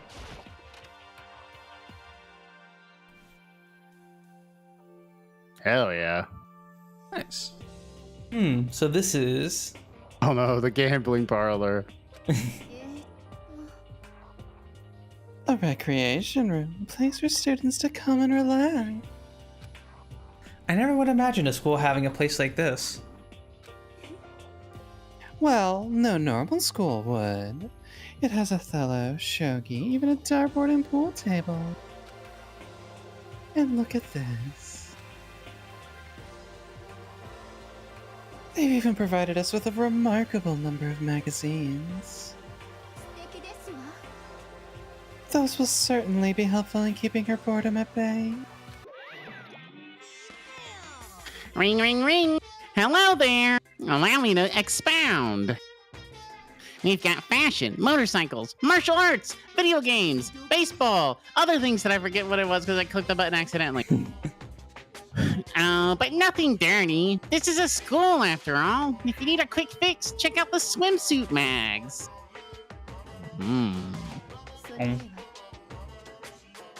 And you will be adding to our collection as new issues come out? Sorry, no can do. Even if I wanted to, right now magazines are kinda... Kinda what? Oops. Nothing, never mind. No. Anyway, that's it for my expoundation. Bye-bye. Magazines are dead media. They're not relevant in modern society. They're for boomers to look at on the toilet. Hope Speak takes place in 2025. I mean, I guess they do still make new magazines and stuff. I see them in the grocery store all the time. They do. They're for boomers. They're for your mom to put on a table and never read and then throw away in 3 months. True. I love my issues of Home and Garden. Gun and Garden. It's a real magazine. Really? Oh yeah, very popular. Very popular. I mean, genuinely. Huh. Yeah, I had a fiction professor who had a lot of stories published in Gun and Garden. Gunning garden? So is it like about guns and gardens? Is it like... Pretty much. It's literally just it's like I don't know. It's like a magazine Southern culture magazine is how I would describe it. target at people with 2 very specific interests. Oh my God, Fab! I'm putting you in a bucket and labeling you. You belong in that bucket. I've also had many copies of unread Foreign Affairs. Classic, really. Just a signaling mechanism, if anything. What he just said. I know, right? It bothers me too. Life here would be much nicer if you could add some new issues once in a while. How disappointing. Really? There's gotta be a lot of things to look at in here. There's a copy of Othello here. I'm pretty bad at it though. Not surprised. Yes! What? We've got money to gamble with. True. Okay, there's like 2 things here, which is weird. A pool table isn't normal school equipment. Is this thanks to Monokuma, or did the school buy it? Monokuma apparently got a signage of, like a neon sign of himself in the background. It's completely needed! What am I missing here? I There's stole money from the Othello. school's budget. There's 2 here. There's the Othello board and something else. There's a table here. What? It's kind of similar to the desk in the classroom, but also kind of not. So true, Makoto. Oh, it's so true, Makoto. Oh, a table! It's I've kind got of the like case. it's kind of like a desk. I bet this is gonna be a chair. A firm-looking leather couch. Looks pretty comfortable.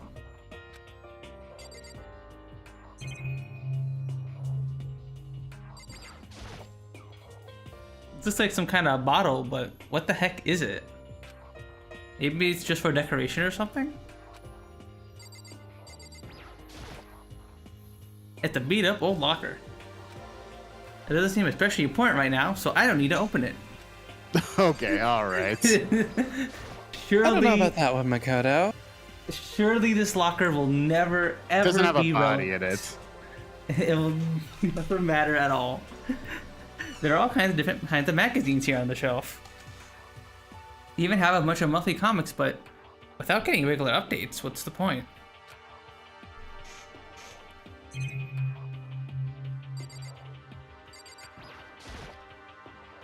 There's even a dartboard. Did Monokuma put this here, or was it always part of the school?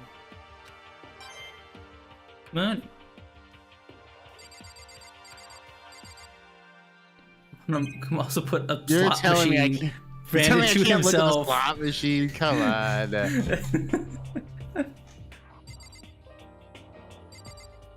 After the killing game, I'm starting a gambling empire.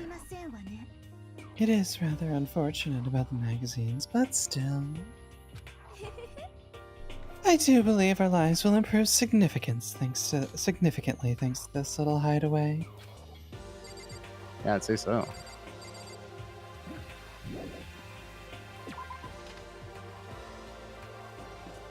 Just gonna- Look how nice things can be if we just do what the bear tells us.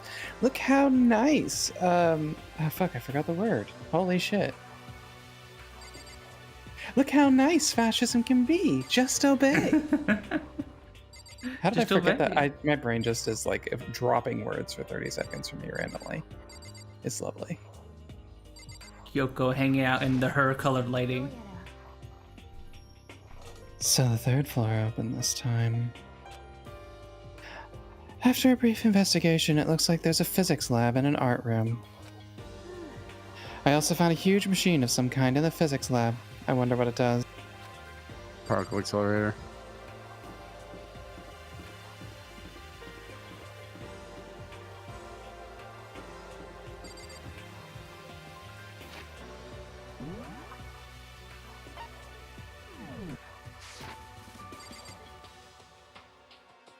Oh, I guess we'll go in there.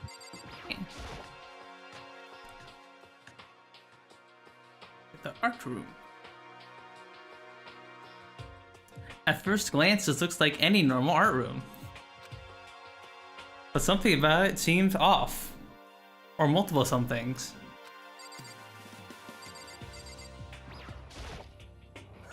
Well, look at all this equipment. It certainly scratches the artistic itch of mine. art supplies, of course. They've also collected all kinds of sculpting tools.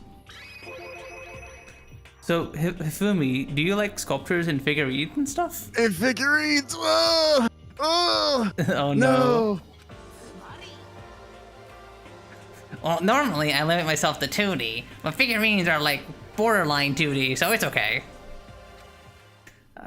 I don't know how that's borderline, but okay. I'm a fan of Charabano, Pumpkinhead, and I especially admire everything that Saburo Pogni makes. That's a Rompongi. Yeah, I think these are actual names of like anime figurine sculptors. Yeah. Well, I actually don't. I just know the Rompongi. Oh, okay.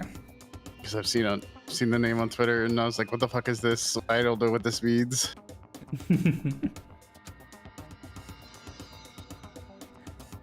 Charabano's ability to express the movement of muscles is exquisite, and as seen as in his Mama Cat series.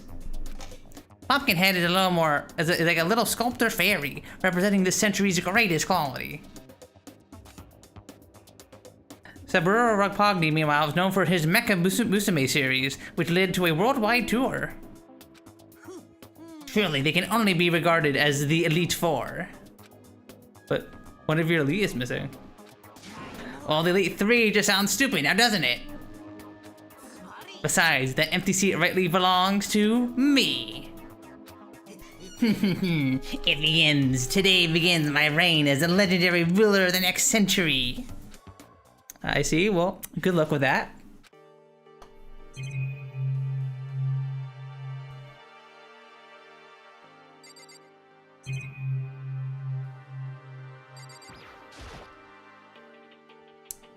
This is a statue of Neo.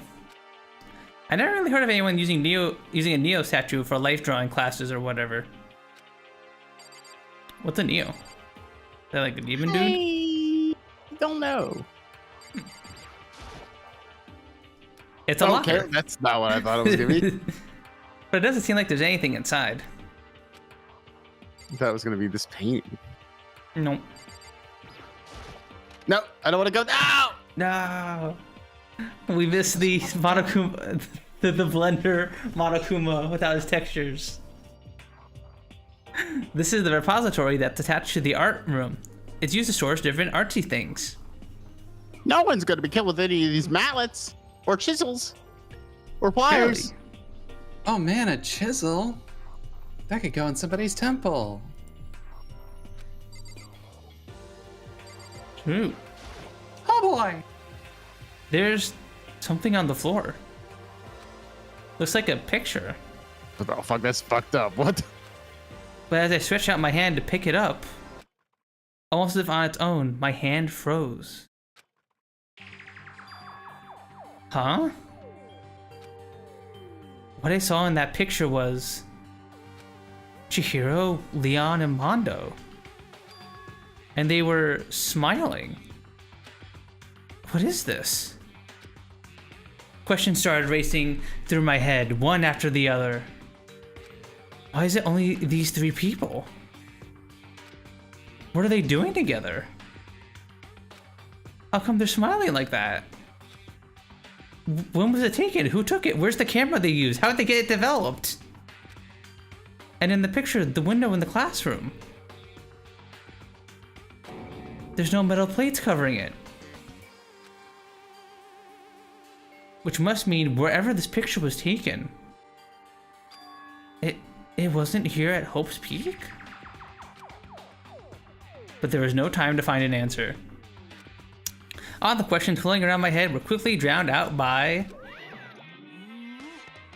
Hey, that's mine! Give it back! Monokuma appeared out of nowhere and snatched the photo, and any chance I had at answers evaporated.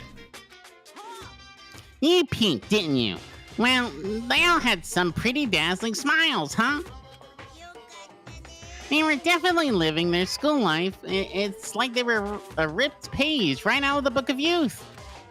What's going on with that picture? Do you know? I'm not telling you nothing. Why can't you give me a straight answer? Never mind. I don't know why I bothered asking.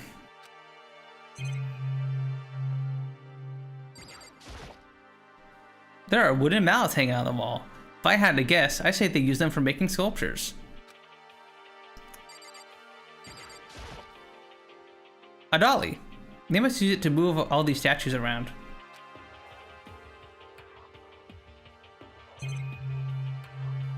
Oh, I don't know. Nothing else going on here. Nope. Nothing.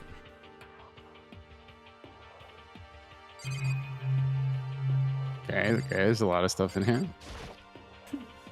Is this a statue of Monokuma? Who would ever want to make something like this? Though the quality is surprising.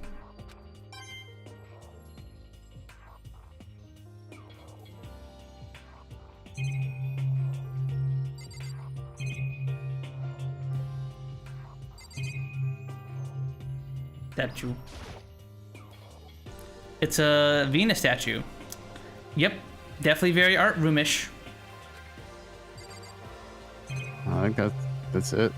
Unless no, there's something here. The wall itself. There are paintings lining the walls. Is this really art? It just looks like a bunch of crappy graffiti to me.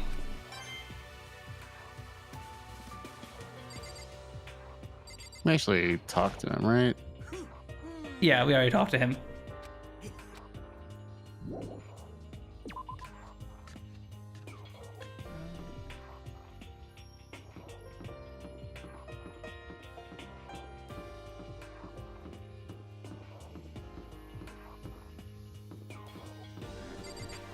The next chapter beyond. Next floor.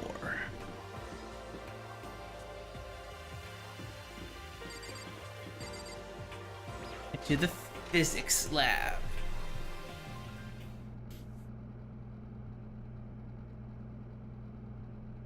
This is the physics lab. Looks like a classroom and more like some kind of research institute. Hey Taka, don't you think this place is like some kind of research institute? Still no reaction.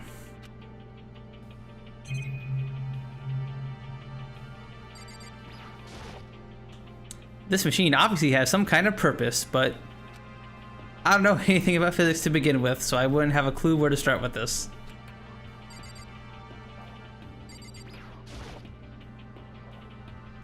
What's up with this ridiculously big machine? Watch out! What? What? You want to do some quantum leaping? Huh? It's a time machine. Pretty awesome, right? It was designed by a student right here at Hope's Peak. The ultimate physicist. Although they don't go here anymore. They died during the tragedy. A time machine? Seriously? So we can go back in time? Okay then, let me get in there. If I can go back to the past, then I can... This time I'll solve Mondo for sure! Oh, sorry, not possible. This particular time machine can only go back 1 minute. It comes in handy when you, like, leave your pizza bagels in the microwave 1 minute too long. 1 minute? You sound so disappointed. But actually, I was lying about the whole thing anyway. There's no such thing as time machines. What? Honestly, it's just an air purifier. Air purifier? It can produce clean air no matter where you're at. With that thing, you could even live on Mars. But with that, the discombobulating gravity and deadly low temperatures, you probably don't want to live on Mars. It's just true Monokuma. Anyway, this machine is the reason you guys all have that delicious air. So don't go messing with it. You break it and it's your butt. This huge thing is just an air purifier? And more than that, to go out of your way to say something you know will hurt someone who's already suffering. God damn you. A coin. It was behind his ear. I think there was something on like the table at one point. If you pan to the right more, they must use these for physics experiments and stuff. There's materials, pulleys, steel plates, magnets, and all kinds of stuff I don't even recognize. Hit a turn. Yeah, there we go. Oh, it's a digital camera. It's got some kind of weird anime style design on it. Oh no, we saw this in the chapter. It's kind of beat up, but it looks like it still turns on just fine. Yep, still works. I should show it to the others later. Skip in that back room. What's here?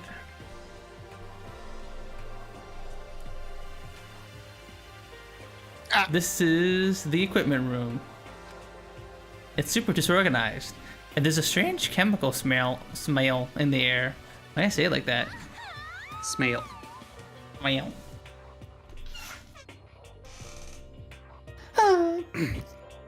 Oh, this place is so relaxing, so calming. The smell of formaldehyde is almost unbearable. It's so tempting. Oh, I just want to dunk myself right in it. Of course she decided Jack likes it. That just goes to show how disgusting it really is. I discovered lots of stuff, and it was all strange, but I don't know if any of it was an actual clue. Placed O'Connor, Genocide Jack. You jerk. Stop misgendering the insane woman. True. Come on, Makoto, get it together. I'm just getting more confused. Maybe I should head to the dining hall and talk about it with everyone else. For now, I should head to the dining hall.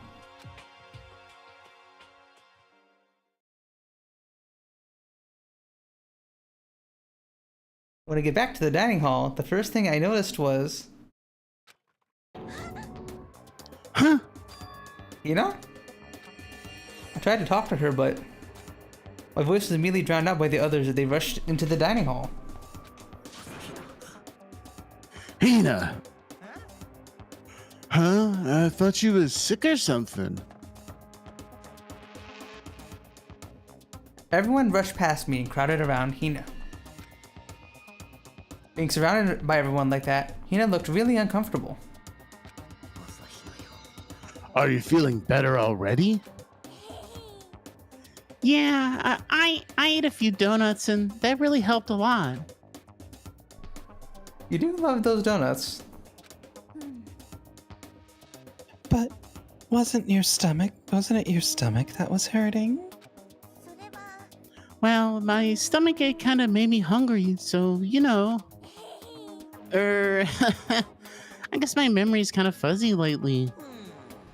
They say a goldfish will eat however much food you give it, even if it's about to burst. Miss Asahina is pretty much the same, it looks like. Hey, you of all people don't have any room to talk. Anyway, I was worried about you. Sorry. Besides that, you... Uh-huh.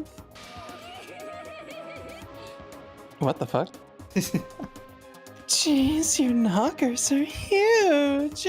What the hell? Heck, did you convince them to double up on milk production? This really is a Captain character. What the fuck? Stay away from her, fiend! Anyway, first things first, I agree, big knockers. First things first, we should talk about what we found, right, Taka? I'm still dead inside. Right.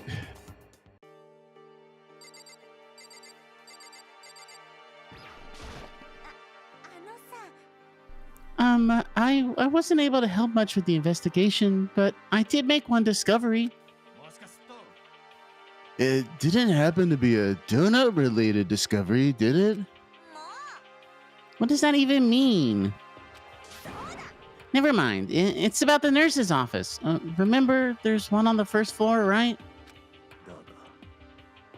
I remember. I remember, but it's locked. Actually, not anymore. Did you find any protein in there? Or even vitamin supplements would be fine. I did look, but no dice. Just a bunch of headache medicine and over-the-counter stuff. I see. That's disappointing. It is disappointing. Like the end of the world is already here. I'm not sure it's that disappointing.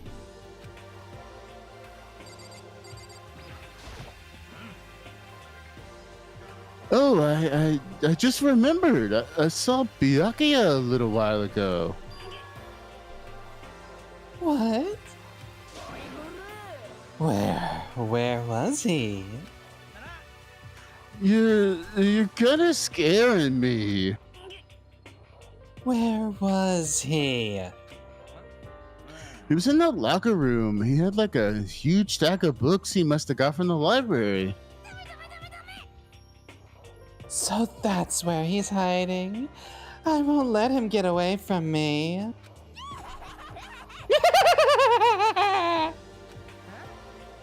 She just ran off. Is she okay? We should not concern ourselves with her.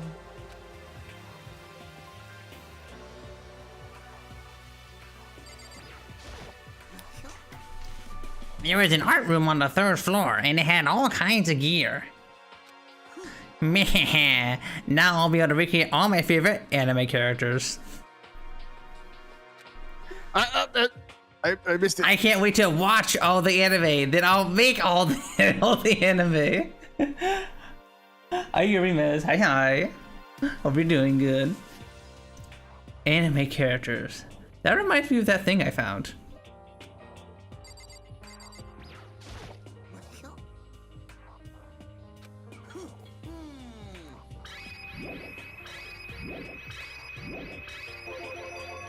Oh yeah, speaking of anime, that reminds me, I found something while I was looking around. A digital camera? That's what it seems like. Does it, like, still work? Yeah, it seems fine. Well then, let's see it. What the heck? This is like a kid's toy. It looks like it can store like 5 photos, maybe. It doesn't have a timer or anything. On top of that, its appearance seems questionable. Is that some kind of anime character? Strange. Rude. She's not strange. She's Princess Pickles from Demon Angel Star. Pretty pudgy princess. Oh, you recognize this, Ifumi? Of course I recognize it. It's a super rare prize that was given away at a bingo contest in a big anime convention. You have any idea how much I had to pay that guy to get my hands on it? Wait, That's my camera! what? Where did you find it? In the physics lab. It's my most prized possession. I brought it here with me, but I lost it the first day, along with my phone. Wow, you really are a pathetic worm. Why would it ever appear in the physics lab? But look at it. It got all messed up. Like when someone steals a sticker from your collection, or you buy a secondhand shirt. Well, that's it. Huh? That's it? It's not mint condition. I don't need it anymore. Were you just saying how much it meant to you? Then, may I have it? I might be able to find some sort of use for it. If any of you would like to borrow it, please feel free to ask. Well, I can't really imagine any of us are gonna need to take pictures or whatever. Yeah, true.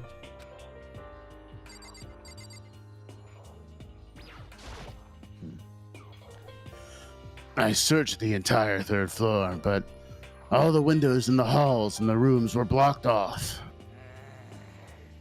I wish they'd, give this arrest already for serious. Give me back my bright blue skies. Just forget about it.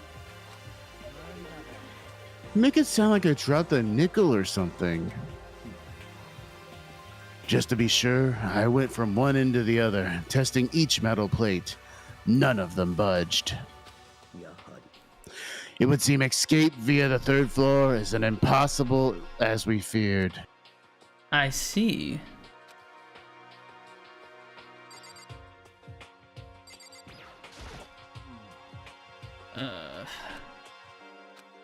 It's no use.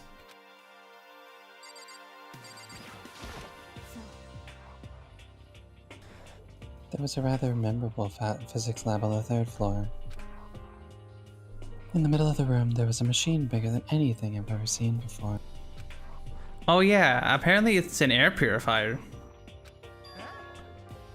Huh? What's something like that doing here? Is the device really that big? I really don't get it.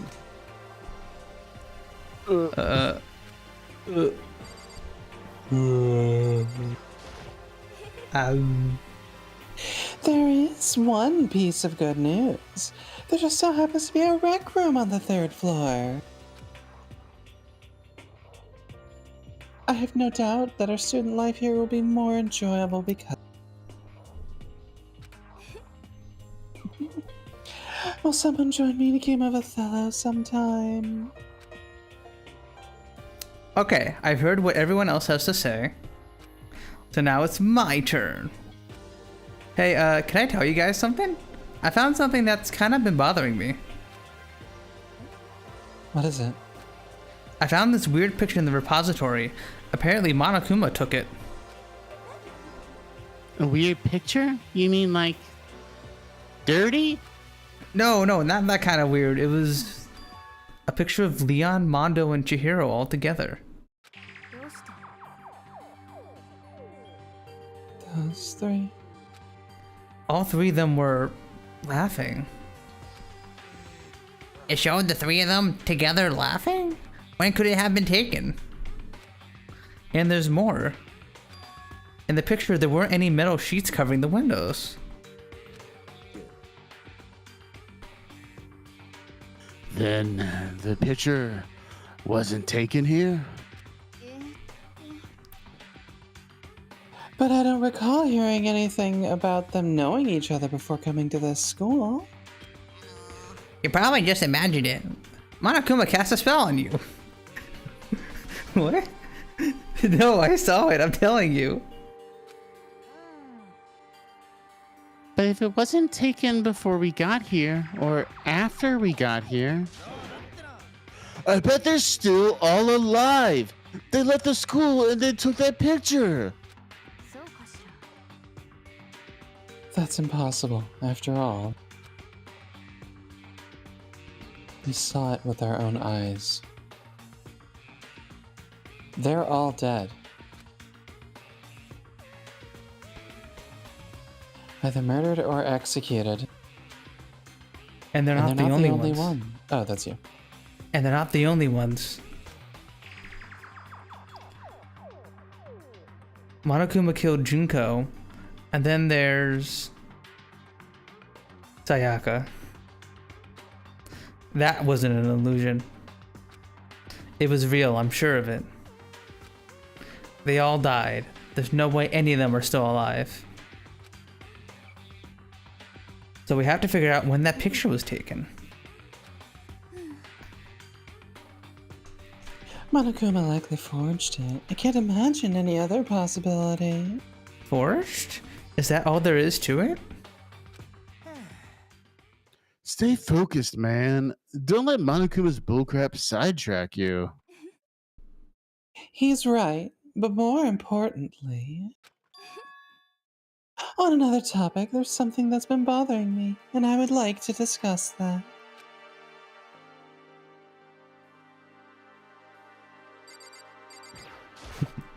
Still standing behind Sakura. There's also something that's been bothering me, which I would like to discuss. What's bothering you, Celeste? It's about Hina. What? Me?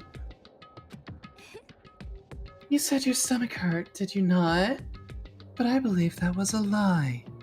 What really happened? Huh?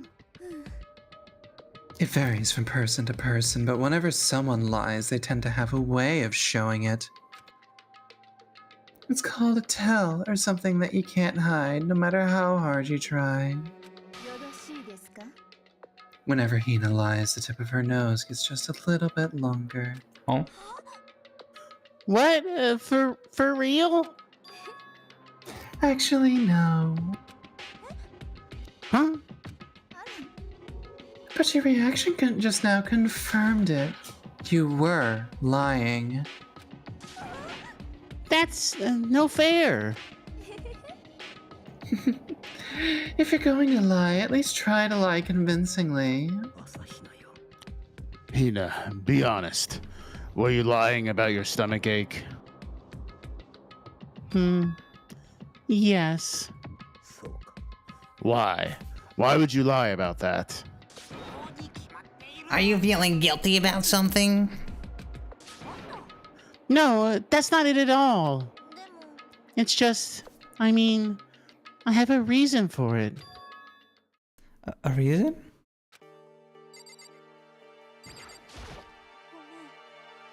To be honest, I didn't have a stomach ache. I did it because even if I came and told you the truth, I thought you wouldn't believe me. The truth. I saw it. So what? A ghost. A ghost? You mean like that ghost? Is there more than one ghost? But I mean, ghosts are. See, I told you you wouldn't believe me. It's not that I don't believe you, but I believe you. No matter what anyone else might say, I will believe whatever you say, no matter what. So, can you tell us exactly what happened? If you really mean that, Sakura, then okay, I'll tell you. So it happened last night. I was in bed, but I couldn't get to sleep. I just kept thinking about everything that's been happening up until now. I ended up just getting more upset. So to try and cheer myself up, I thought I'd go get some donuts. Donuts again? And you ignored the rule regarding nighttime. I know. Sorry. I feel really bad about that. Anyway, please continue. Well, so I left my room and headed for the warehouse. But then I started hearing a strange sound.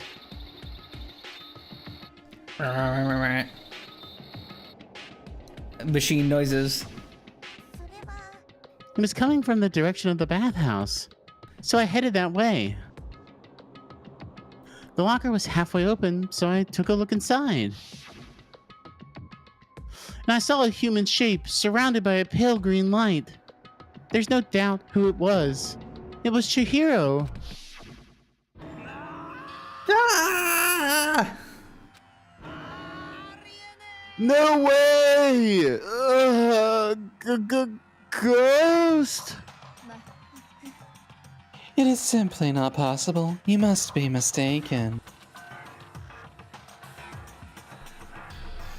Just as in most cases of paranormal activity, It was born of your weakened mental state. Then all we have to do is go see for ourselves, right? Let's just go to the bathhouse and see what Hina says. So, It is a waste of time. Maybe, but there's no harm in it, right? If you don't find anything, that'll be the end of it. you're gonna go try and see a ghost? Is that really a good idea? I mean, Aren't you a clairvoyant seer or whatever? yeah, but it's so spooky. It's It so might spooky though. it might like put a curse on you. You can wait here if you want. I don't want to be alone. Take me with you. What are you going to do, Celeste? I suppose I have no other choice. How about you, Mr. Ishimaru? Are you gonna wait here? I guess that's a yes.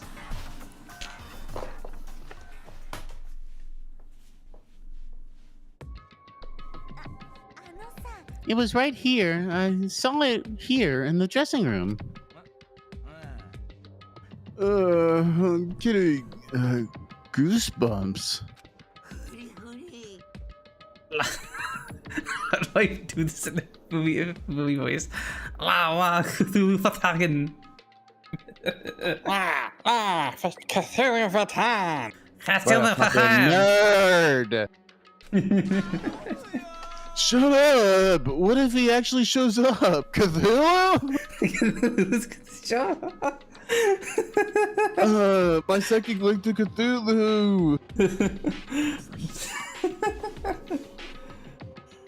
Hina, where was it that you saw Chihiro's ghost? Well, I heard a sound and then I opened the locker. I saw a kind of pale outline of Chihiro. Locker? Locker? Let's find the locker? There you go.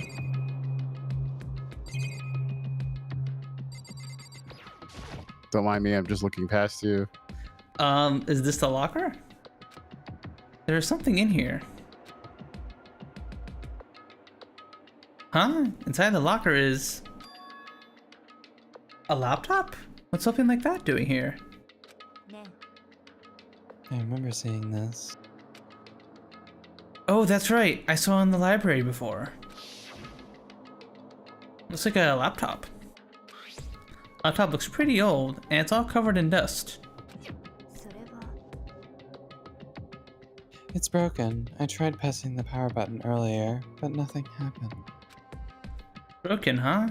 Too bad. Chihiro took it and fixed it. But how did the laptop get from the library to here?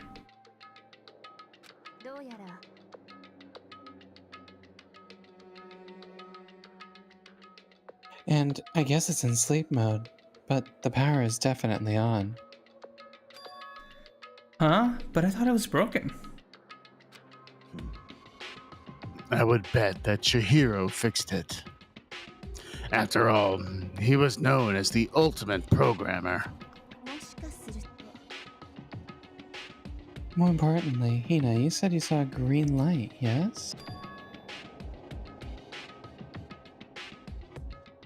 Surely you did not mistake the light of a monitor for a ghost.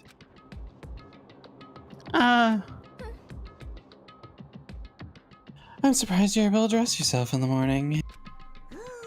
Oh man, if I had the love's cute clueless girls attribute, I would have fallen in love big time just now. Your knockers aren't enough. I'm so glad I don't have it.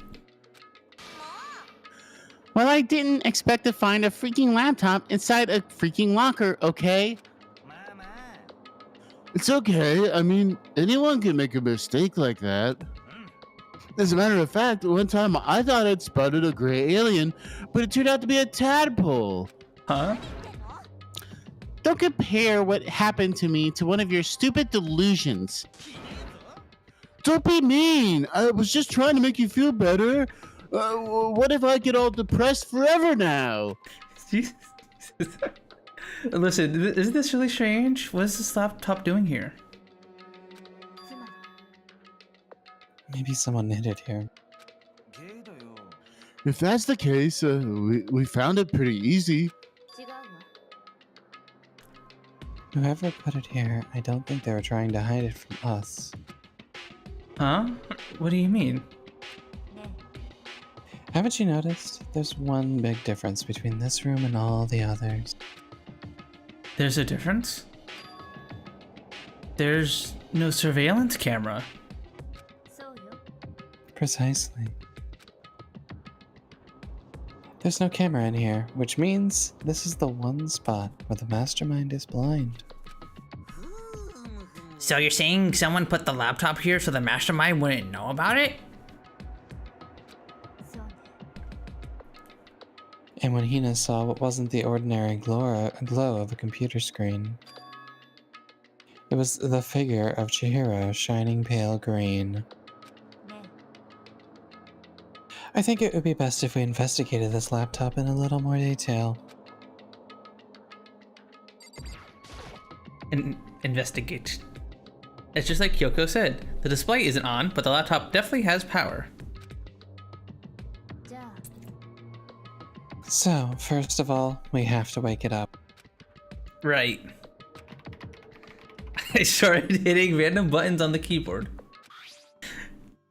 And the display instantly began to glow a pale green. That's blue, not green, but there are a bunch of different icons on the desktop. There, the icon on the far left.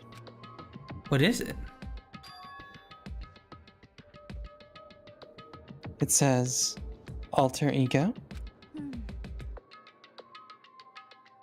Alter ego literally means another self, I believe. In the field of artificial intelligence, it's not uncommon to create just different aspects of a personality. You can consider it something like a pen name. Could you let me see it, Makoto? With that, Kyoko moved between me and the computer. She moved the cursor over to the alter ego icon, and when she double-clicked it, the screen suddenly went dark. And then a voice spoke to us. Master, you're here! Chihiro's face appeared, taking up the entire display. It's a ghost! Buddha and sweet baby Jesus, save me! Calm down, it's not a ghost. Huh? Then what is it? I'm sure if we just talk to it, we'll find out. Kyoko began to type, hands blurring across the keyboard. What are you? And then... Hello, nice to meet you. I'm Chihiro Fujisaki. I always get so embarrassed introducing myself. That voice, the tone and everything. It's Chihiro.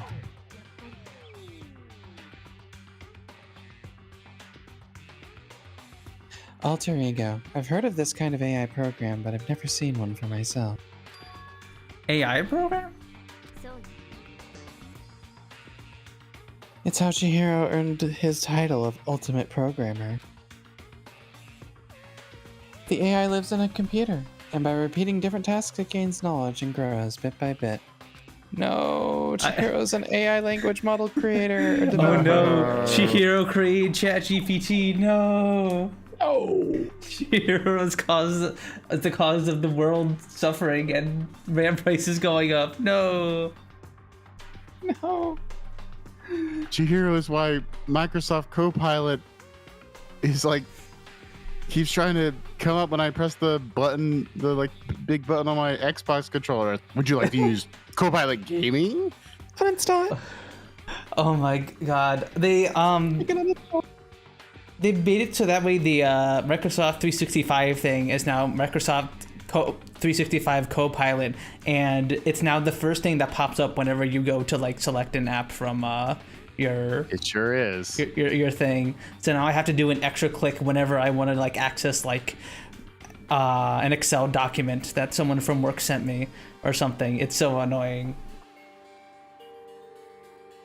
I have to like click past that to go to apps to then click on Excel or whatever. We love it. We all were asking for it. Yep. That is exactly what I was asking for. I wanted to be slightly inconvenienced by an app that I previously did not use and will continue to not use.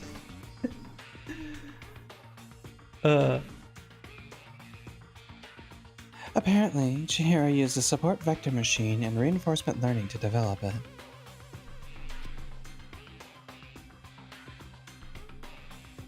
Eventually, he came up with a breakthrough in artificial intelligence design. Support vector machine? Reinforcement learning. These words are very big.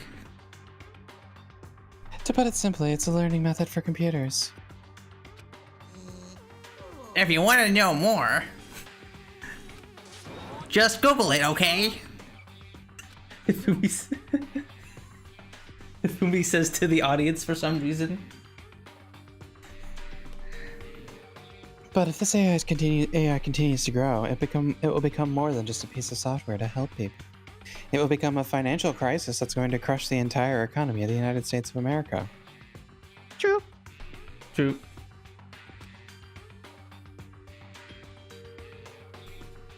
Some say that an AI like this might someday replace people. Nah, that'd be crazy. Crazy. Nah. And that is why it's called alter ego? A fine choice then, I must say. It can create memories, have thoughts, and grow up. The process isn't much different from how humans work. If you were to raise your own AI that way, it would make perfect sense for you to refer to it as an alter ego. I completely forgot about this little plot point here and how like very, very topical it is nowadays.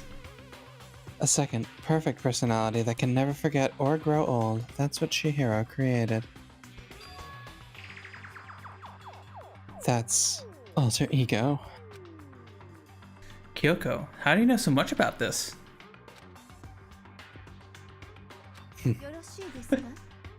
Anyway, so he fixed the broken laptop and put his own program on there. That's what this means, yes?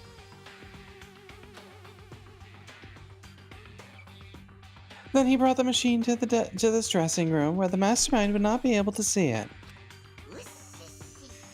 But you know, all this about master and whatnot?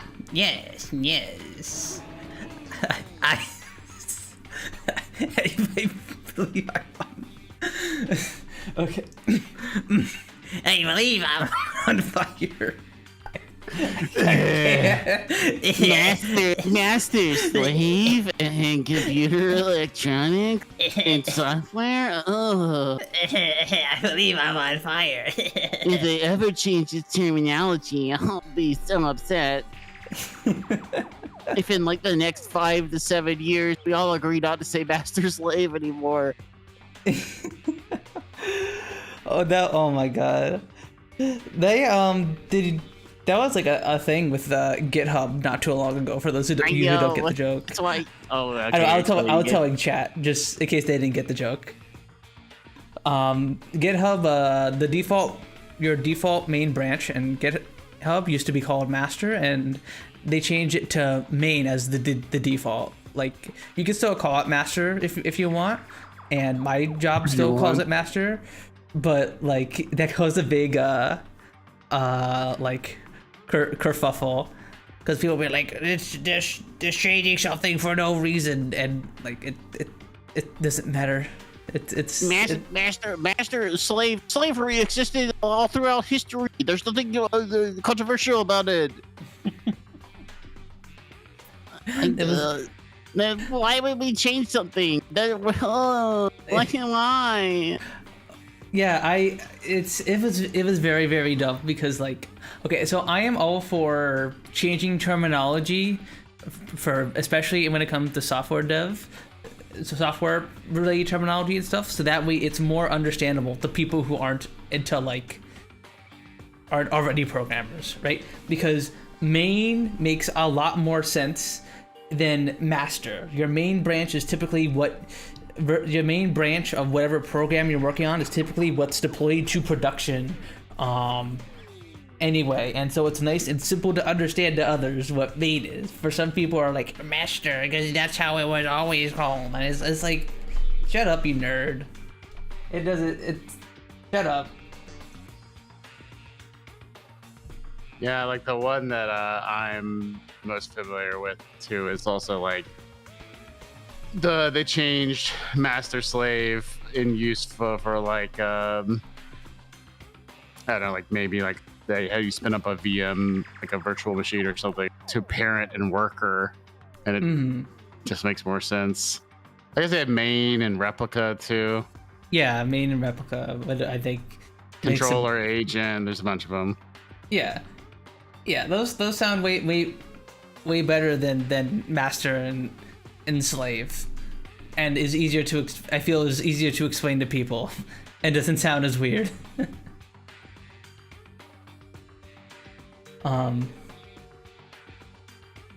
But yeah, that's the joke we're making, chat, in case you guys didn't get it.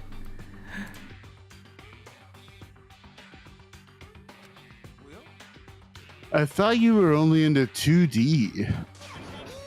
This is the most excellent 2D possible. But he's a guy and also a computer program. Oh, that aspect is no problem. Yes! Pi icon Hifumi Yamada. Bisexual icon Hifumi. Yes, another clip on the pile. Yes. Hifumi Redemption. He said ACAB. First he said something else based first. What was the other thing? I forget. I remember ACAB. Dude, I forgot what the first thing was. Insert cutaway here. Insert cutaway here in case if I ever send this clip to Boop. Fumi said, "Free Palestine." Fumi said, "Down with ICE. No ICE." But I thought you were looking forward to this new next Saturday. True, so true. Oh, Hifumi, he just bounces from like the most horrible lines ever to the most basest of takes. That aspect. Anyway, let's talk to him a bit more. Kyoko typed away rhythmically. How much do you know about what's going on? You know about what's going on. Oh, true. You probably should be reading this, cat, since Kyoko's typing it. Master only gave me a general idea, but I do know that things have become very grave.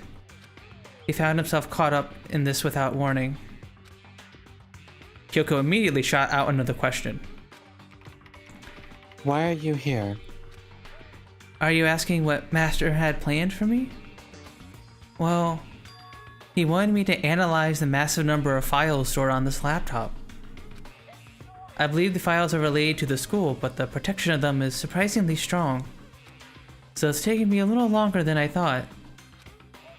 But here's what Master must have been thinking. The fact that the files are protected so tightly means they must contain some important secret. For example, perhaps the secret of this school. While I was busy struggling to make a sound, Kyoko pushed forward and asked her next question. How much longer until everything's unlocked? It's gonna be a while. But I'm definitely gonna do it, so you can just leave it to me.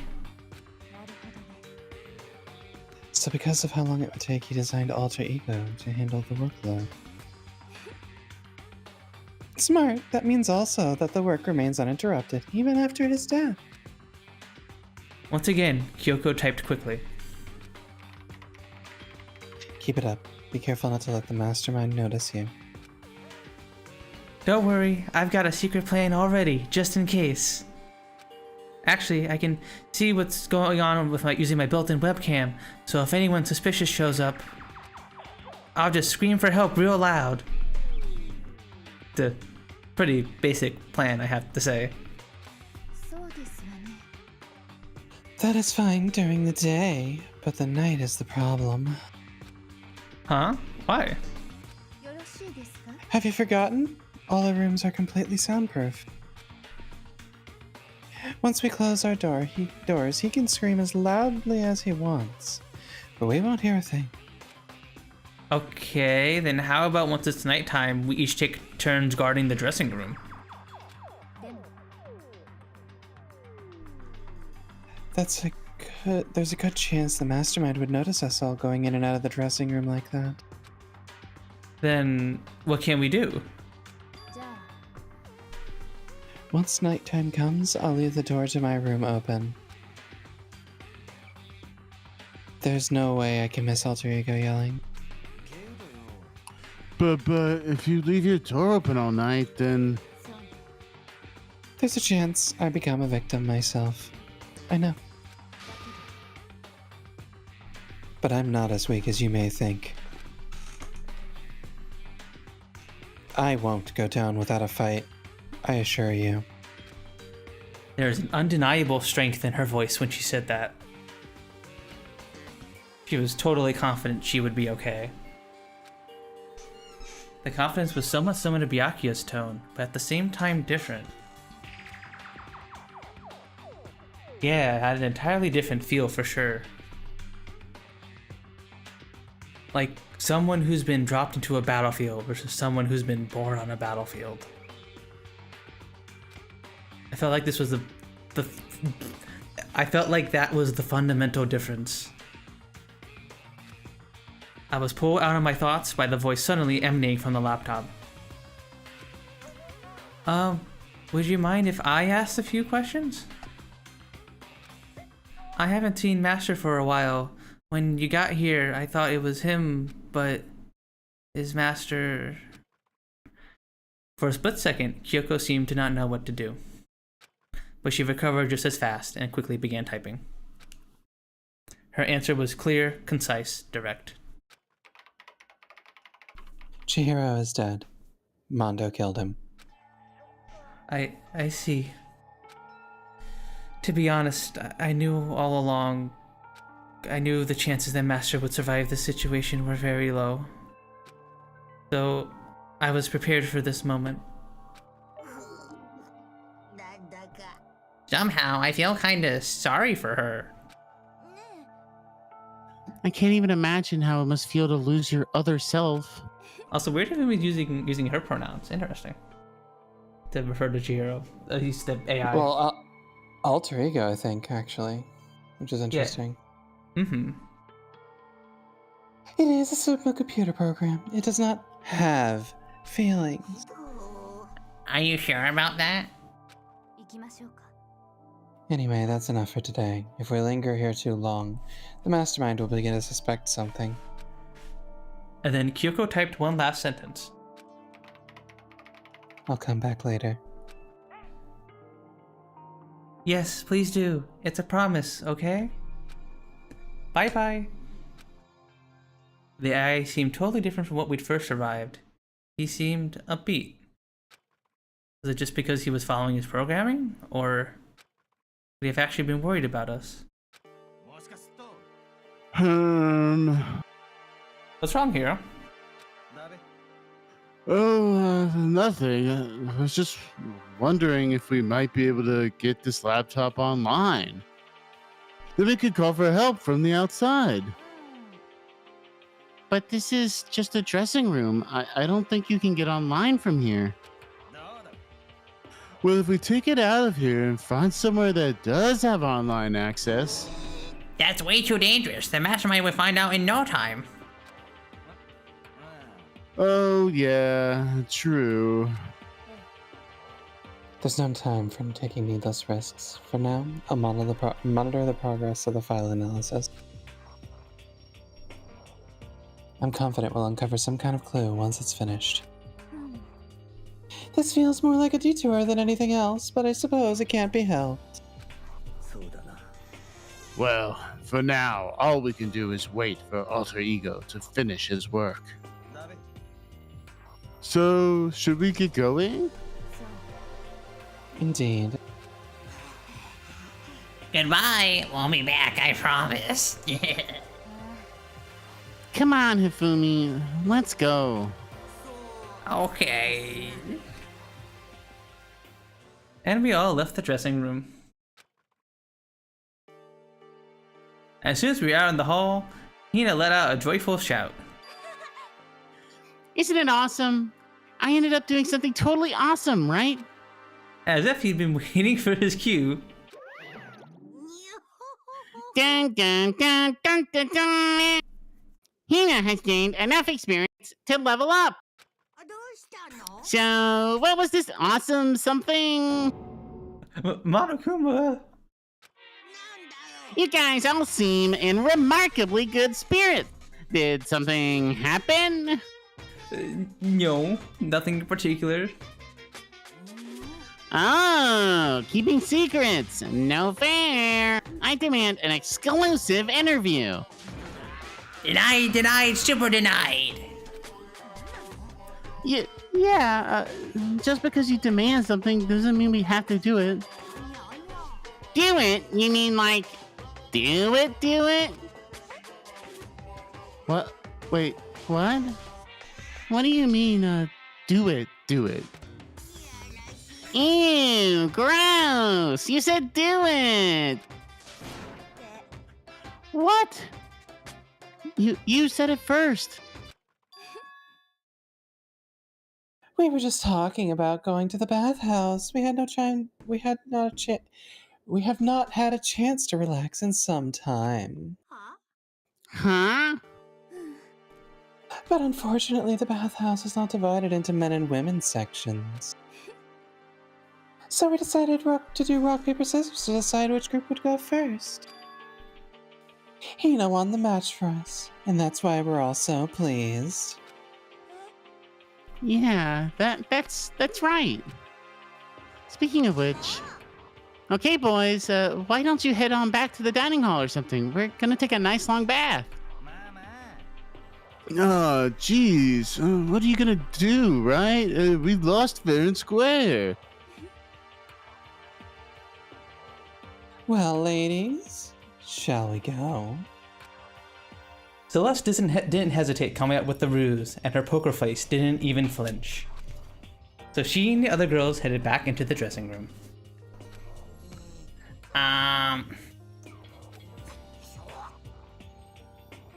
Nuts and... Nuts and damn it. We totally lost another day without getting to take my very first bath here. Jesus. Yeah, but tomorrow for sure. You'll definitely get that bath tomorrow. Okay, so should we head back to the dining hall now? Hold on! Something strange here. Very strange. Strange? What do you mean? What's strange is this is a perfect chance for you to sneak a peek. Huh? That's... You're absolutely right. No, Ruby. No, Booey. No. We're just talking about how based you are. No. I thought you were all about the 2D. All of you need to shut up, sit down, and listen to what I have to say. An opportunity like this doesn't come along very often. It's the ideal setting of a man's fantasy. ...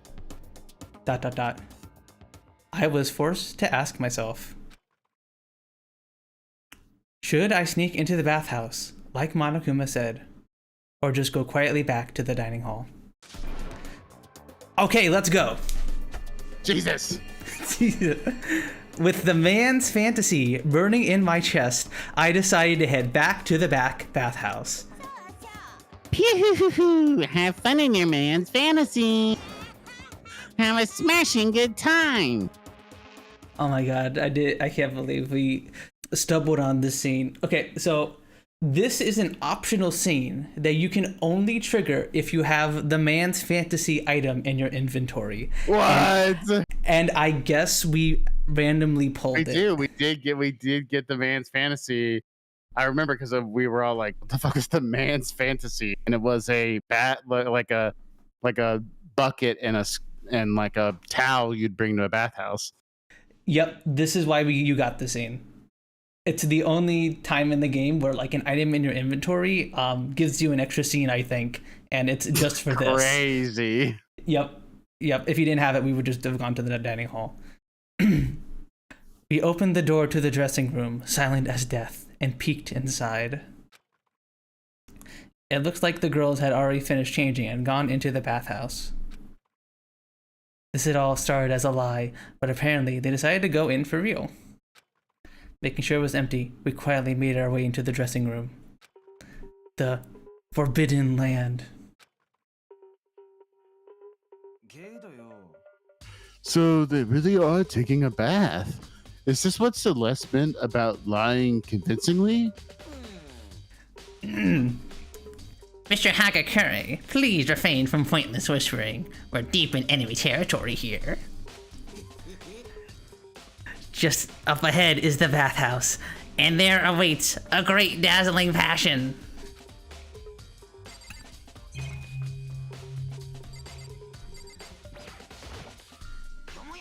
What are you doing, Mr. Naegi? There are no fantasies in there. We need to calm down. Try counting prime numbers.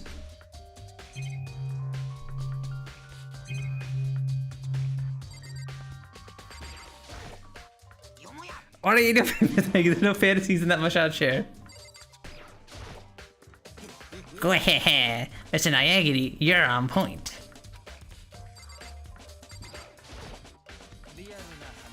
Be careful, don't get us caught. If Ogre finds us, we'll be meeting up with Hades in no time.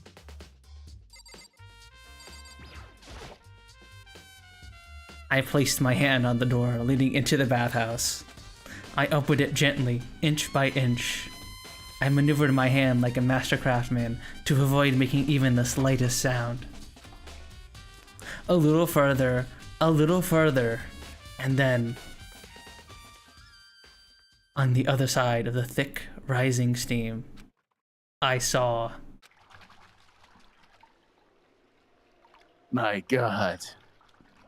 My God, woman. It doesn't linger on that scene for long. Nope.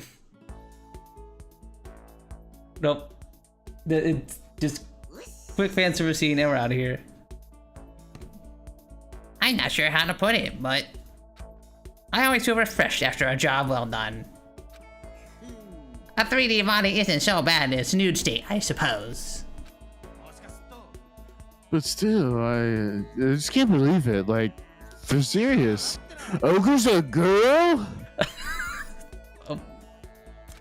Okay. Was this really okay? No. Well, I look too. So I guess I'm gonna have to say yes. I don't know about that, Makoto. Meanwhile, we heard the buzzing of busy voices growing louder. The girls had finished their baths and joined us in the dining hall. Ah, man, what a nice bath. Getting a chance to stretch out and relax after all this time was a true pleasure. Indeed. Normally, after a long bath, I like to make myself a nice protein coffee, but... Sorry, no time for that. That's what I figured. Huh?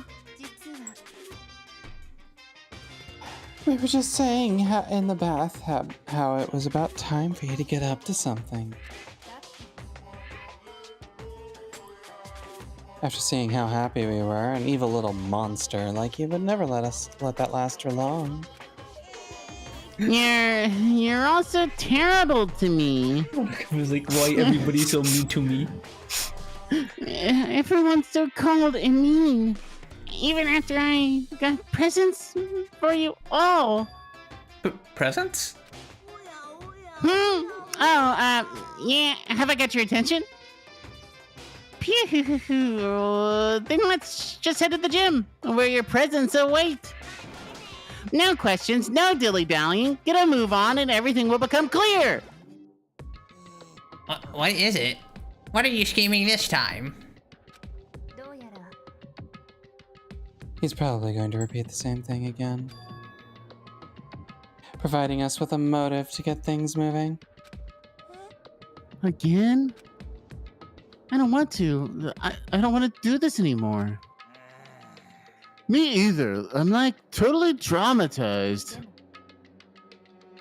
It's okay. We have alter ego. I'm sure he'll find something that'll help us for now. We just have to endure it. Come what may.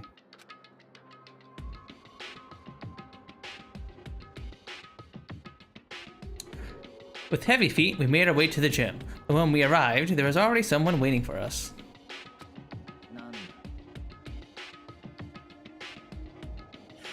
To be kept waiting by the likes of you. Rest assured, if we had access to firearms, you'd all be dead. Byakuya, did you get here early? Did you forget how to walk? Is that why you're late? It's simple. Right foot, left foot, right foot. The same as always, I see. Her, on the other hand. Look back to normal. Oh, she's back to her Debbie Downer self, huh? I heard what sounded like a sneeze, and she was back to her old self. So she goes from manic to depressive whenever she sneezes? It's kind of late to add that to the mix. Why does everyone keep making fun of me? I hope you all win the lottery and get hit by a bus. So when you say something mean, then you can talk, huh? Anyway, it seems like everyone's here. Which means... Oh, sorry. Yes.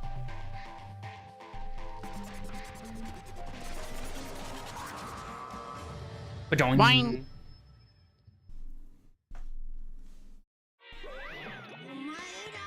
And looks like everyone's here. So then, let's get started. Come on, out with it. What kind of motive have you prepared for us this time? Whatever your subject is to us, we will not break. Yeah, that's right. We're just gonna lose. We're not gonna lose to you ever again. We're gonna lose. You don't have to get so defensive. Calm down. I decided to change things up a bit this time. Up until now, I've been using the whoosh of the north wind to get you all moving. But sometimes you gotta use the sun to light a fire under someone's butt. So without further ado, I give you this. $10 million. Whoa. I prepared this graduation present for whichever lucky student makes it out if you're alive. What do you think? It's 10 million bucks. 10 million smackaroos. It's like totally wowie wow wow, am I right? Oh, we wow. So that's the motive you prepared, is it? $10 million is... It's not nearly enough. Great elemental? When it comes to motives, money certainly is the gold standard, so to speak. Whether it's a mystery novel or the real world. But there's no way we'd kill each other for money. She's right. You simply can't purchase a person's life. You can say 10 million or however much. I don't give a crap. For serious. Yeah, they're all right. Whether it's a 10 million or any other amount of money. No, not even just money. From now on, no matter what you do, we won't kill our friends. come on, stop trying to act tough. The most important thing is to live a pure and moral communal life. Monokuma disappeared, leaving his words on stage along with a massive sum of money. There's nothing to worry about, right? Nobody would kill a friend for money, right? Have you so quickly forgotten the lesson from last time? You can't judge others by your own standard. Yeah. There might be some who's here who's having money problems. Personally, I've earned over $1 million from my gambling efforts. My life is comfortable. Fumi, what about you? I'm a super popular content creator. I don't have any problem making enough money to buy my comics and DVDs.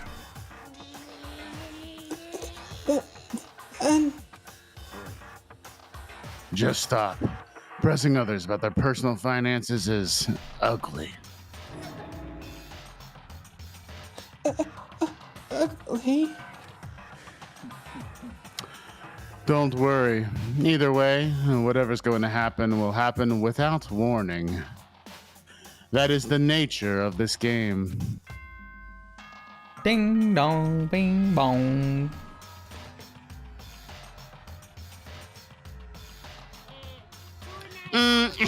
This is the school announcement. It is now 10 p.m.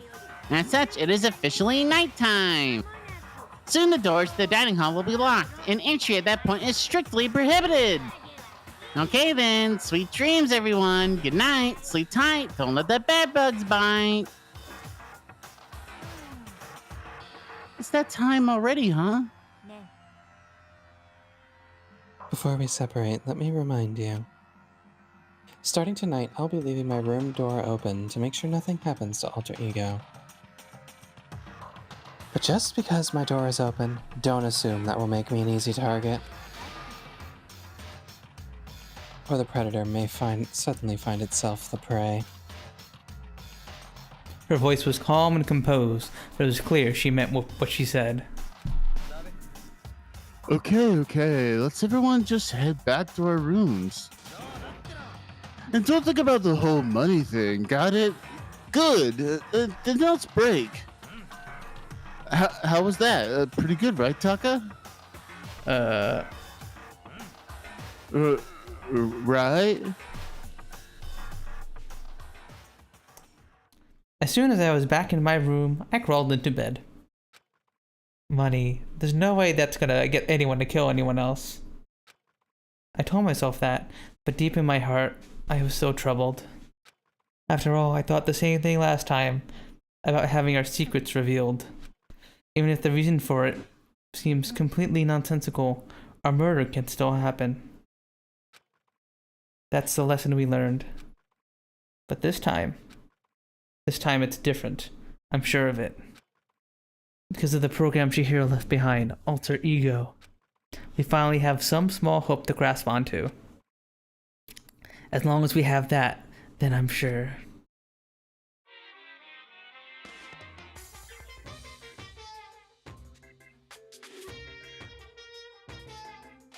Little kids have it so easy. Because they can put Lil in front of their name, and right off the bat, everything thinks they're cute. I have a few things to say about age play. Oh no. No, Harakuma, no. Anyway, I have, VTubers. I'm gonna silence you, don't you? Well, fine then. I want everyone to start calling me Lil Monokuma. Goo goo gaga. No, Harakuma, no. Goo goo dolls? What's the thing that one, the one Musume says? Goo Goo babies? Goo goo babies. See, just by adding that, my cuteness goes up at least by like 10%, right? Yeah, the world doesn't have nearly enough Lils.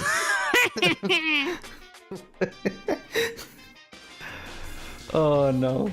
I love Daddy little girl play. Oh, jeez. DDLG, for those who aren't in the know, more littles would lead to the salvation of the world. I don't know about that, Monokuma. I'm gonna be canceled on Twitter.com later tonight. And you might deserve it. I've waddled into the age play discourse. What do you all think about puppy girls? Is that age play?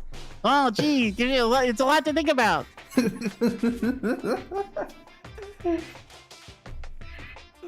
Oh, well, that's not Anyway, age play, right? I'll tell you more about my fetish, my very specific fetishes. Oh no, no. Thank God the other characters don't hear whatever this is. Just imagine, little arsonist, little war criminal, little destruction of the environment, little hit and run, little death tax, little Great Depression. Even the darkest subject can suddenly become brighter. Our dreams are expanding. Ding ding. I don't need to hear DDOG again in my life. Oh, same, fam, same. Being cute little creatures, obviously unrelated. Mm-hmm.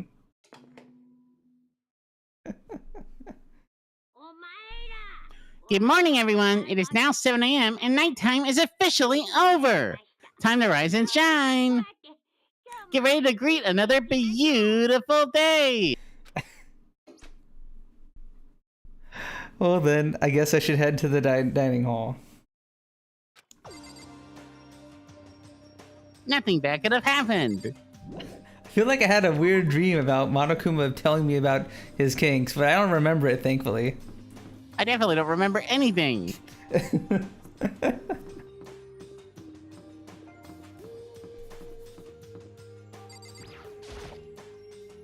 Good morning, Sakura. Did you just wake up? Yeah. Waking up for breakfast meeting is fine, of course, but getting up a little early is better. You can exercise in your room till nighttime ends. A big meal after working up a sweat is divine. Sister, what? Sleep. Hey, morning, Makoto. Good morning. You're kind of sweaty. Have you been exercising? Hey, Sweaty. Sweaty. Yep, me and Sakura have been doing our morning routine. Oh, but I didn't break our nighttime promise. I just ran around my room till it ended. Why don't you come with us next time? I don't think I could keep up with you and Sakura. Oh, seriously? Okay, well, we can just do something in the rec room. I'm not good at much, but I know how to play Othello. I'm not very good at that either, though. I just like to think when I'm playing, so...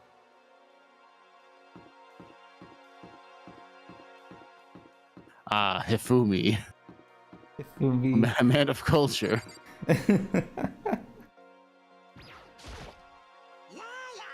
Ah, good morning.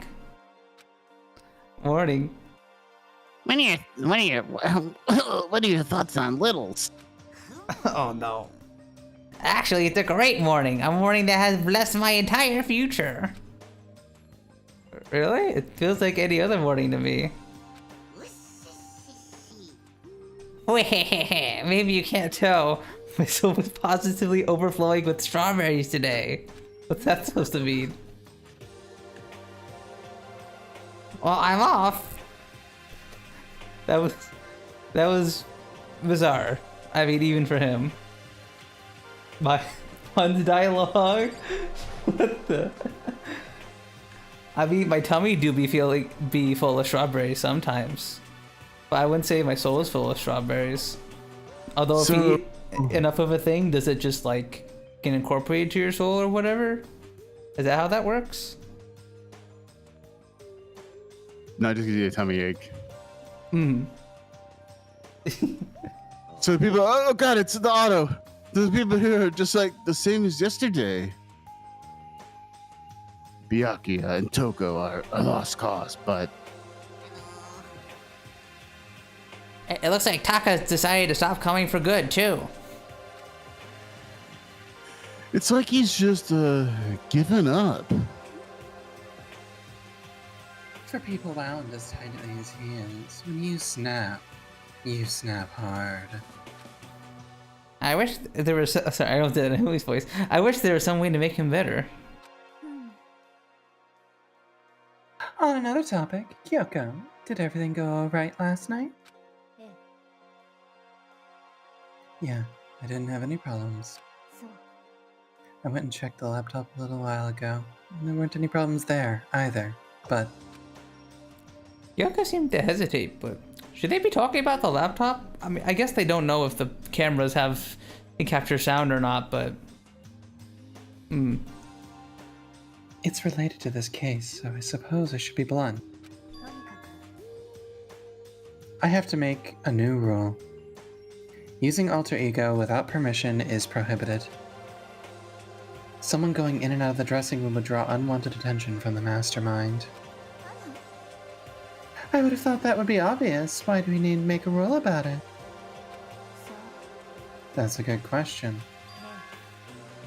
Do you have any thoughts on that, Hifumi? no, it just like you said, we need to be very careful. How do I fan with doing a nerd voice? Whatever, let's just hurry up and eat. We don't have this time to stand around flapping our lips. Jeez, why are you talking like a pissed off drill sergeant all of a sudden? You are what you eat. We ate breakfast in a rush, then headed back to our rooms.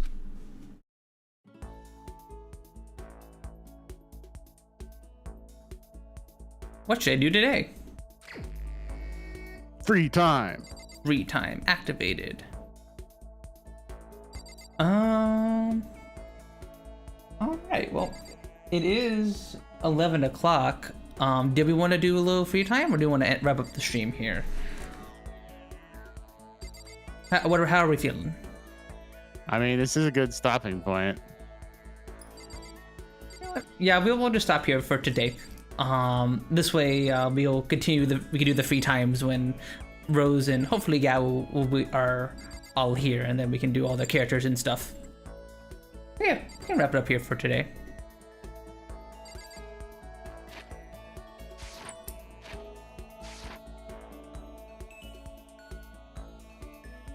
Sorry, just having a little jam. Jam. Little moving and grooving. I'm just moving my butt back and forth. You just imagine that's what Makoto's doing. Makoto's just dancing in his room alone. Yeah, have you guys been liking the soundtrack to the game so far? I mean, I'm listening to it. Oh yeah. How do I Save. get to the save? System. And then save. Yeah, it's alright. Alright.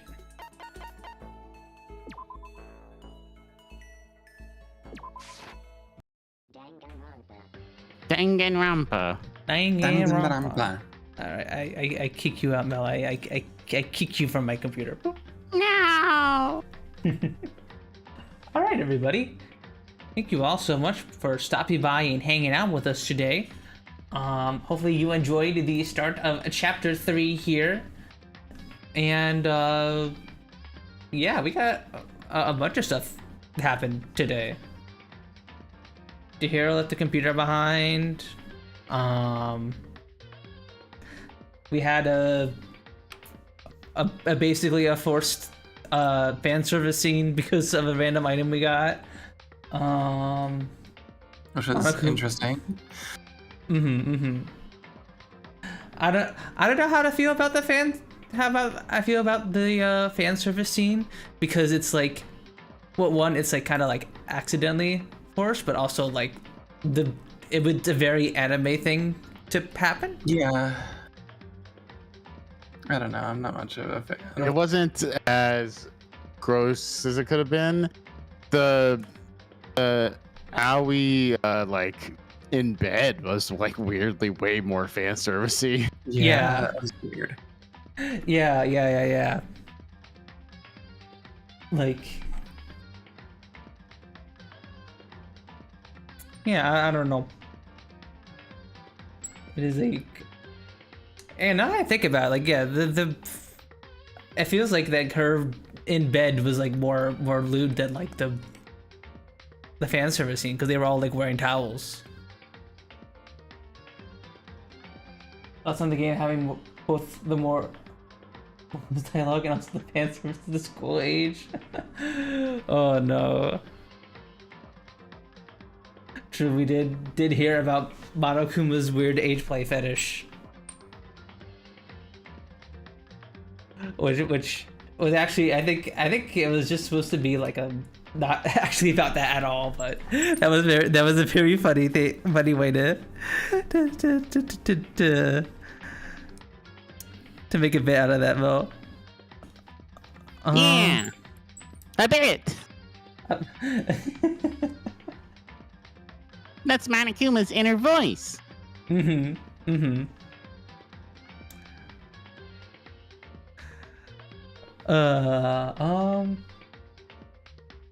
just a bit, yeah, surely, it's just a bit. And yeah, so next time we will be continuing chapter 3, and Jesus Christ, my brain. Next Thursday, 8 p.m. EST, we'll be continuing with the free time of chapter 3. Hopefully all 5 of us will be here. I know Rose will definitely be back and available for stream. Hopefully Gabo was able to join us once again, and we can have the full roster here.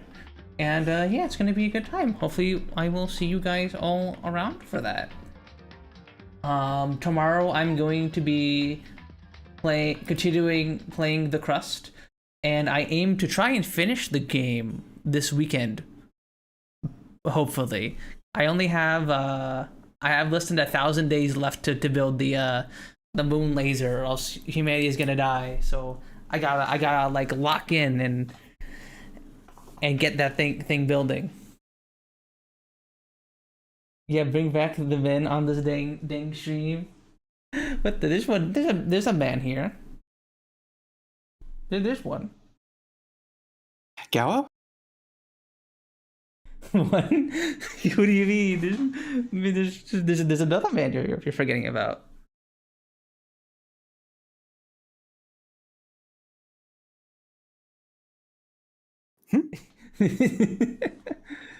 There's I think it's pretty easy to find it by a process of elimination. Jack, we should keep our manners. Anyway, I'm gonna go send you over to Moemi. He is a very cute femboy rat VTuber. Go send him my love and support, and I will see you guys tomorrow for some comfy factory gaming. Hopefully I will see you all there. Thank you all very much for the love and support today. And I'll see you guys around.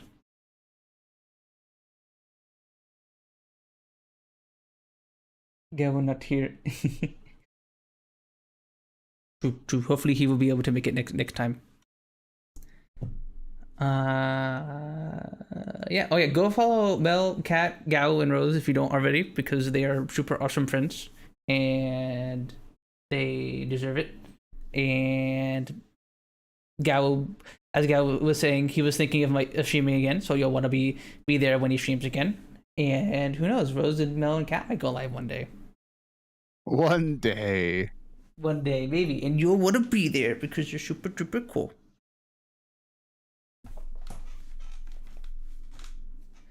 And yeah. See you guys tomorrow. Bye bye everybody. Bye bye. Bye bye. Bye. And Stream has been executed.